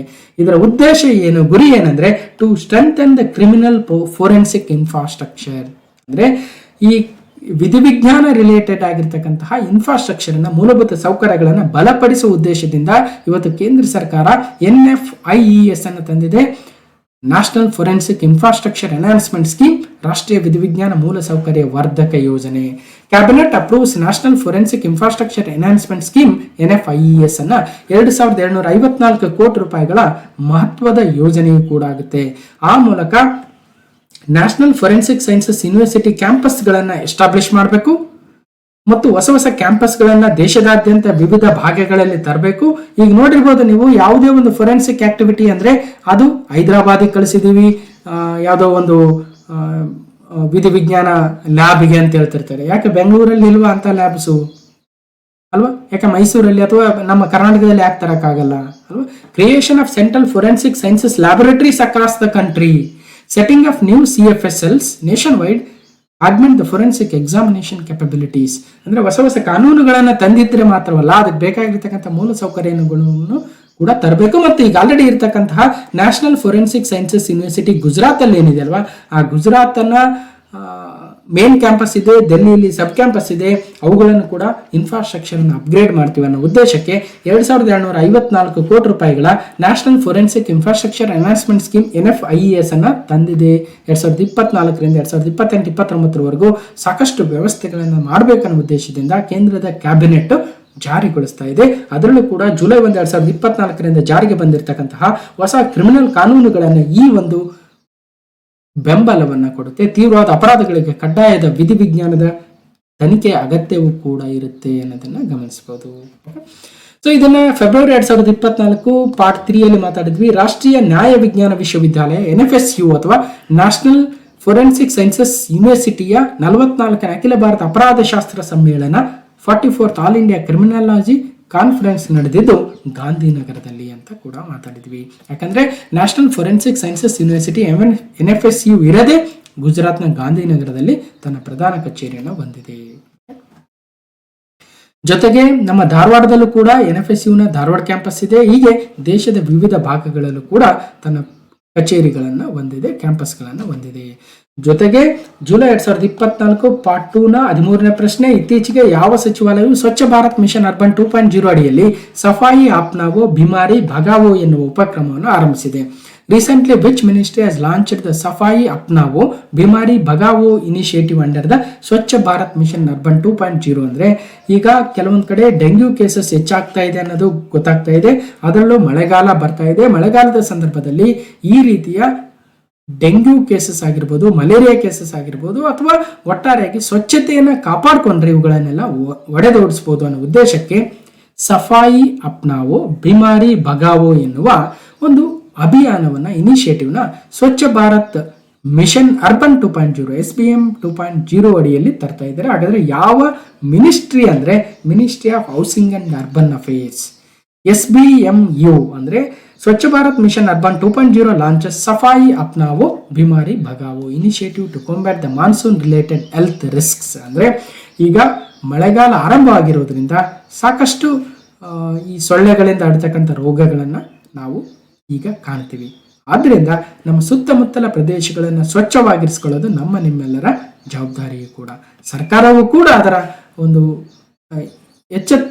ಎಚ್ಚೆತ್ತುಕೊಳ್ಬೇಕು ಅಥವಾ ಜನರನ್ನು ಎಚ್ಚರಿಸಬೇಕನ್ನೋ ಉದ್ದೇಶಕ್ಕೆ ಸಫಾಯಿ ಅಪ್ನಾವೋ ಬಿಮಾರಿ ಭಗಾವೋ ಎನ್ನುವ SABB ಎನ್ನುವ ಇನಿಷಿಯೇಟಿವ್ನ ಜುಲೈ 1ರಿಂದ ಆಗಸ್ಟ್ 31, 2024 ತಂದಿದೆ. ಜೊತೆಗೆ ಎಲ್ಲ ಅರ್ಬನ್ ಲೋಕಲ್ ಬಾಡೀಸ್ ಅಥವಾ ನಗರ ಸ್ಥಳೀಯ ಸಂಸ್ಥೆಗಳ ಒಂದು ಸುತ್ತಮುತ್ತಲಿನ ಪ್ರದೇಶಗಳಲ್ಲಿ ಸ್ಯಾನಿಟೇಷನ್ ಮತ್ತು ಹೆಲ್ತ್ ಚಾಲೆಂಜಸ್ನ ಏನು ಬರುತ್ತೆ ಈ ಸಂದರ್ಭದ ಮಳೆಗಾಲದಲ್ಲಿ ಅವೆಲ್ಲವುಗಳನ್ನ ಎದುರಿಸಲು ಸಜ್ಜಾಗಬೇಕು ಅನ್ನೋ ಉದ್ದೇಶಕ್ಕೆ ಈ ರೀತಿಯ ಒಂದು ಯೋಜನೆಯನ್ನು ತಂದಿದೆ. Ministry of housing and urban affairs Manohar Lal Khattar ಅವರು ಕ್ಯಾಬಿನೆಟ್ ಮಿನಿಸ್ಟರ್ ಆಗಿದ್ದಾರೆ, ಗಮನಿಸಬೇಕು. ಸೊ ಸ್ಟಾಪ್ ಡಯರಿಯಾ ಕ್ಯಾಂಪೇನ್ ಅನ್ನು ಇತ್ತೀಚೆಗೆ ಮಾತಾಡಿದ್ವಿ, ಅದರ ಜೊತೆಯಲ್ಲಿ ಈ ಒಂದು ಕಾರ್ಯಕ್ರಮವು ಕೂಡ ತಂದಿದೆ. ಓಕೆ, ಸಫಾಯಿ ಅಪ್ನಾವೋ ಬಿಮಾರಿ ಭಗಾವೋ ಇನಿಷಿಯೇಟಿವ್ ಕೇಂದ್ರದ ministry of housing and urban affairs 1 July to 31 August 2024. Clean ಮಾಡ್ಕೊಳ್ಳಿ ಸುತ್ತಮುತ್ತಲು ಒಂದು ಪ್ರದೇಶಗಳನ್ನ ಅಂತಕ್ಕಂಥದ್ದು ಗಮನಿಸಬಹುದು. Next question number 14. ಇತ್ತೀಚೆಗೆ ಉಲ್ಲಾಸ್ ನವಭಾರತ್ ಸಾಕ್ಷರತಾ ಕಾರ್ಯಕ್ರಮದ ಅಡಿಯಲ್ಲಿ ಸಂಪೂರ್ಣ ಕ್ರಿಯಾತ್ಮಕ ಸಾಕ್ಷರತೆಯನ್ನು ಸಾಧಿಸಿದ ಮೊದಲ ಆಡಳಿತ ಘಟಕ ಯಾವುದು ಅಂದ್ರೆ recently which union territory has become the first administrative unit to achieve the full functional literacy under Ullas Nav Bharat ಸಾಕ್ಷರತಾ ಕಾರ್ಯಕ್ರಮ. ಹಿಂದೆ ಅಡಲ್ಟ್ ಎಜುಕೇಶನ್ ಕಾರ್ಯಕ್ರಮ ಅಂದ್ರೆ ಸಾಕ್ಷರತಾ ಪ್ರೋಗ್ರಾಮ್ ಇದು. ಆ ಸಾಕ್ಷರತಾ ಪ್ರೋಗ್ರಾಮ್ ಬದಲಾಗಿ ಈಗ ಉಲ್ಲಾಸ್ ನವ ಭಾರತ್ ಸಾಕ್ಷರತಾ ಕಾರ್ಯಕ್ರಮ ಅಂತ ತಂದಿದ್ದಾರೆ. ಆ ಮೂಲಕ ಇವತ್ತು ಆ ಕಾರ್ಯಕ್ರಮದ ಅಡಿಯಲ್ಲಿ ಸಂಪೂರ್ಣವಾಗಿ ಸಾಕ್ಷರತೆಯನ್ನು ಹೊಂದಿರತಕ್ಕಂತಹ ಮೊದಲ ಕೇಂದ್ರಾಡಳಿತ ಪ್ರದೇಶ ಯಾವುದು ಅಂದ್ರೆ ಚಂಡೀಗಢ, ಪುದುಚೇರಿ, ಲಕ್ಷದ್ವೀಪ, ಲಡಾಖ್. ಅಂದ್ರೆ ಲಡಾಖ್ ಈ ಒಂದು ಉಲ್ಲಾಸ್ ನವ ಭಾರತ್ ಸಾಕ್ಷರತಾ ಕಾರ್ಯಕ್ರಮದ ಮೂಲಕ 100% ಲಿಟ್ರಸಿಯನ್ನು ಹೊಂದಿರತಕ್ಕಂತಹ ಅಥವಾ 97% ಲಿಟ್ರಸಿ ಹೊಂದಿರತಕ್ಕಂತಹ ಮೊಟ್ಟ ಮೊದಲ ಯೂನಿಯನ್ ಟೆರಿಟರಿಯಾಗಿ ಕೂಡ ಇವತ್ತು ಲಡಾಖ್ ಗುರುತಿಸಿಕೊಂಡಿದೆ. ಉಲ್ಲಾಸ್ ನವ ಭಾರತ್ ಸಾಕ್ಷರತಾ ಕಾರ್ಯಕ್ರಮ ಇದು ನ್ಯೂ ಇಂಡಿಯಾ ಅಥವಾ ನ್ಯೂ ಎಜುಕೇಶನ್ ಪಾಲಿಸಿಯ ಅಡಿಯಲ್ಲಿಯೇ ಬರ್ತಕ್ಕಂಥದ್ದು ಅನ್ನೋದನ್ನ ಗಮನಿಸಬಹುದು. ಹಾಗಾದ್ರೆ Ladakh has achieved 97% literacy rate following the implementation of Ullas Nav Bharat ಸಾಕ್ಷರತಾ ಕಾರ್ಯಕ್ರಮ. ಓಕೆ, ಸೊ ಉಲ್ಲಾಸ್ ನವಭಾರತ್ ಸಾಕ್ಷರತಾ ಕಾರ್ಯಕ್ರಮದ ಅಡಿಯಲ್ಲಿ ಸಂಪೂರ್ಣ ಕ್ರಿಯಾತ್ಮಕ ಸಾಕ್ಷರತೆಯನ್ನು ಸಾಧಿಸಿದ ಮೊದಲ ಆಡಳಿತ ಘಟಕ ಲಡಾಖ್ ಆಗಿದೆ. ಇದನ್ನ ಲೆಫ್ಟಿನೆಂಟ್ ಗವರ್ನರ್ ಆಗಿರತಕ್ಕಂತಹ ಲಡಾಖ್ನ ಲೆಫ್ಟಿನೆಂಟ್ ಗವರ್ನರ್ BD ಮಿಶ್ರಾ ಅವರು ಘೋಷಣೆ ಮಾಡಿದ್ದಾರೆ. 97% ಸಾಕ್ಷರತೆಯನ್ನ ನಮ್ಮ ಒಂದು ಯೂನಿಯನ್ ಟೆರಿಟರಿ ಹೊಂದಿದೆ ಅಂತ ಹೇಳಿದರೆ.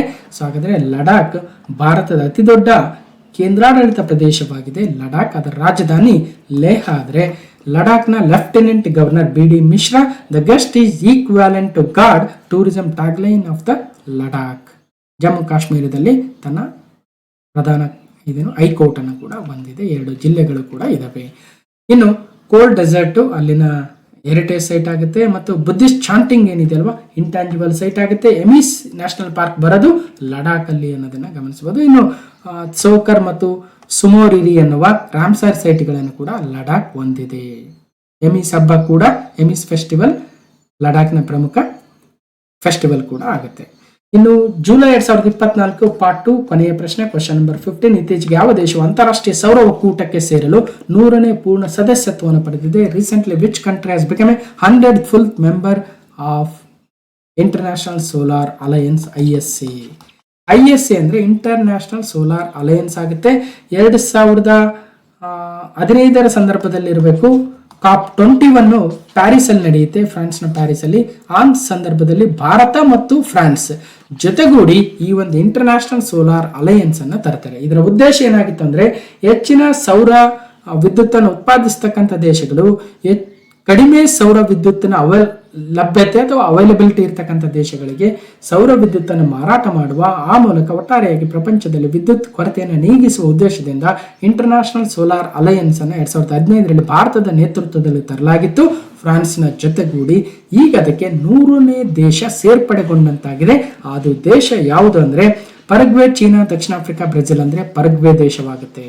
So Paraguay become the 100th member of international solar alliance. So ಈ ಸಂದರ್ಭದಲ್ಲಿ ಈ ಒಂದು ಸೌತ್ ಅಮೆರಿಕನ್ ಕಂಟ್ರಿ ಭಾರತದೊಂದಿಗೆ ಆ ಒಂದು ರಾಟಿಫಿಕೇಶನ್ ಸರ್ಟಿಫಿಕೇಶನ್ ಹ್ಯಾಂಡ್ ಓವರ್ ಮಾಡೋ ಮೂಲಕ 100ನೇ ದೇಶವಾಗಿದೆ. Okay, so co-founded by ISA is co-founded by India and France during the 2015 United Nations Climate Conference COP21 ಆಗಿತ್ತು. ಆ ಸಂದರ್ಭದಲ್ಲಿ ಪ್ಯಾರಿಸ್ ಅಲ್ಲಿ ಏನು COP21 ನಡೆದಿತ್ತು. ಆಗ ಭಾರತವು ಫ್ರಾನ್ಸ್ನ ಜೊತೆಗೂಡಿ ಇಂಟರ್ನ್ಯಾಷನಲ್ ಸೋಲಾರ್ ಅಲಯನ್ಸ್ ಅನ್ನು ತಂದಿತ್ತು. ಅದರ 100ನೇ ದೇಶವಾಗಿ ಇವತ್ತು ಪರಗ್ವೆ ಸೇರ್ಕೊಂಡಿದೆ. 99ನೇ ದೇಶವಾಗಿ ಸ್ಪೇನ್ ಸೇರ್ಕೊಂಡಿತ್ತು ಕಳೆದ ಒಂದು ಮೇ ತಿಂಗಳಲ್ಲಿ. ಹೀಗೆ ಪರಗ್ವೆ ತನ್ನ ಅಂಗೀಕಾರದ ಸಾಧನವನ್ನು ಅಧಿಕೃತವಾಗಿ ನವದೆಹಲಿಯಲ್ಲಿ ಹಸ್ತಾಂತರಿಸುವ ಮೂಲಕ ಅಂತಾರಾಷ್ಟ್ರೀಯ ಸೌರ ಒಕ್ಕೂಟದ 100ನೇ ಪೂರ್ಣ ಸದಸ್ಯ ರಾಷ್ಟ್ರವಾಯಿತು. ಗಮನಿಸಬಹುದು. ಪರಗ್ವೆ ಎಲ್ಲಿ ಬರುತ್ತೆ? ಇದೊಂದು ಸೌತ್ ಅಮೆರಿಕನ್ ಕಂಟ್ರಿ ಆಗುತ್ತೆ. ಸೌತ್ ಅಮೆರಿಕನ್ ದೇಶ, ದಕ್ಷಿಣ ಅಮೆರಿಕಾ ಖಂಡದ ದೇಶವಾಗುತ್ತೆ. ಸೊ ಪರಗ್ವೆದ ರಾಜಧಾನಿ ಅಸೊಂಕಾಯಿನ್ ಆಗುತ್ತೆ. ಅಸೊಂಕಾಯಿನ್ ಅಂತೆ. ಅಲ್ಲಿನ ಅಧ್ಯಕ್ಷರು ಸ್ಯಾಂಟಿಯಾಗೋ ಪೆನಾ ಅಂತೆ. ಒಟ್ಟಾರೆಯಾಗಿ ಆ ದೇಶ ಇವತ್ತು ಸೋಲಾರ್ ಅಲಯನ್ಸ್ಗೆ ಸೇರ್ಕೊಂಡಿದೆ. ನವೆಂಬರ್ 2023 ಪಾರ್ಟ್ 3 ಮಾತಾಡಿದ್ವಿ. ಇಂಟರ್ನ್ಯಾಷನಲ್ ಸೋಲಾರ್ ಅಲಯನ್ಸ್ 2023ನ 6ನೇ ಅಸೆಂಬ್ಲಿಯನ್ನು ಯಾವ ನಗರ ಆಯೋಜಿಸಿತ್ತು ಅಂತ ಕೂಡ ಡಿಸ್ಕಷನ್ ಮಾಡಿದ್ವಿ. ಅದ್ರ ಬಗ್ಗೆ ಮತ್ತಷ್ಟು ಡೀಟೇಲ್ಸ್, ಎಲ್ಲಿ ನಡೆದಿತ್ತು, ಅದು ಏನದರ ಅಲಯನ್ಸ್ ಅಂದ್ರೇನು, ನವದೆಹಲಿ ಯಾಕೆ ಅದನ್ನ ಹೋಸ್ಟ್ ಮಾಡಿತ್ತು, ನವದೆಹಲಿಯೇ ಯಾಕೆ ಅದನ್ನು ಹೋಸ್ಟ್ ಮಾಡುತ್ತೆ, ಅದ್ರ ಬಗ್ಗೆ ಸಾಕಷ್ಟು ಡಿಸ್ಕಷನ್ ಮಾಡಿದ್ವಿ. ಜೊತೆಗೆ ಮೇ 2024 ಪಾರ್ಟ್ 9ನಲ್ಲಿ ಕಳೆದ ತಿಂಗಳು ಅಥವಾ 2 ತಿಂಗಳ ಹಿಂದೆ ಕ್ವೆಶ್ಚನ್ ನಂಬರ್ 14ನಲ್ಲಿ ಇತ್ತೀಚೆಗೆ ಯಾವ ದೇಶವು ಇಂಟರ್ನ್ಯಾಷನಲ್ ಸೋಲಾರ್ ಅಲಯನ್ಸ್ ನ 99ನೇ ಸದಸ್ಯತ್ವವನ್ನು ಪಡ್ಕೊಂಡಿತ್ತು ಅಂದ್ರೆ ಸ್ಪೇನ್ ಅಂತ ಕೂಡ ಡಿಸ್ಕಷನ್ ಮಾಡಿದ್ವಿ. ಹೀಗೆ ಇವತ್ತು 100ನೇ ದೇಶ ಪರಗ್ವೆ, 99ನೇ ದೇಶ ಸ್ಪೇನ್ ಆಗುತ್ತೆ. ಮೇ ಬಿ ಎಕ್ಸಾಮ್ ಅಲ್ಲಿ 99ನೇ ದೇಶದ್ದೇ ಕೇಳಬಹುದು, ಯಾರಿಗೆ ಗೊತ್ತು ಅಲ್ವಾ. ಹೀಗೆ ಇಂಟರ್ನ್ಯಾಷನಲ್ ಸೋಲಾರ್ ಅಲಯನ್ಸ್ ಯಾವ್ಯಾವ ದೇಶಗಳು? ನಮ್ಮ ದೇಶದ ಗುರುಗ್ರಾಮದಲ್ಲೇ ಇದರ ಪ್ರಧಾನ ಕಚೇರಿಯನ್ನು ಹೊಂದಿದೆ. Founded at France, Paris 2015, 30th November COP21 ಸಂದರ್ಭದಲ್ಲಿ ಇವತ್ತು 100 ದೇಶಗಳ ಸದಸ್ಯತ್ವವನ್ನು ಪಡೆದಿದ್ದಾವೆ ಅನ್ನೋದನ್ನ ಕಂಪ್ಲೀಟ್ ಆಗಿ ನೋಡಿದ್ವಿ. ಹೀಗೆ July 2024 part 2 complete current affairs ಆಗಿತ್ತು. ಹೇಗೆ ಅನಿಸ್ತು ಅಂತ ಕಮೆಂಟ್ ಮೂಲಕ ತಿಳಿಸಿ ಮತ್ತು ಈ ವಿಡಿಯೋಗೊಂದು ಲೈಕ್ ಮಾಡಿ, ಶೇರ್ ಮಾಡಿ ಮತ್ತು ಬೇರೆ ಬೇರೆ ಎಲ್ಲ ವಿಡಿಯೋಸ್ ಇದಾವೆ ಎಲ್ಲವನ್ನು ನೋಡಿ ನಿಮ್ಮ ಜ್ಞಾನವನ್ನು ಹೆಚ್ಚಿಸ್ಕೊಳ್ಳಿ ಮತ್ತು ನಮ್ಮ ಟೀಮ್ಗೆ ಸಪೋರ್ಟ್ ಅನ್ನು ಮಾಡಿ ಅಂತ ಹೇಳ್ತಾ ಈ ವಿಡಿಯೋನ ಕಂಪ್ಲೀಟ್ ಆಗಿ ನೋಡಿರ್ತಕ್ಕಂಥ ಎಲ್ರಿಗೂ ಧನ್ಯವಾದಗಳು. ಮತ್ತೆ ಮುಂದಿನ ವಿಡಿಯೋದಲ್ಲಿ ಸಿಗ್ತೇನೆ ಅಂತ ಹೇಳ್ತಾ ಥ್ಯಾಂಕ್ ಯು.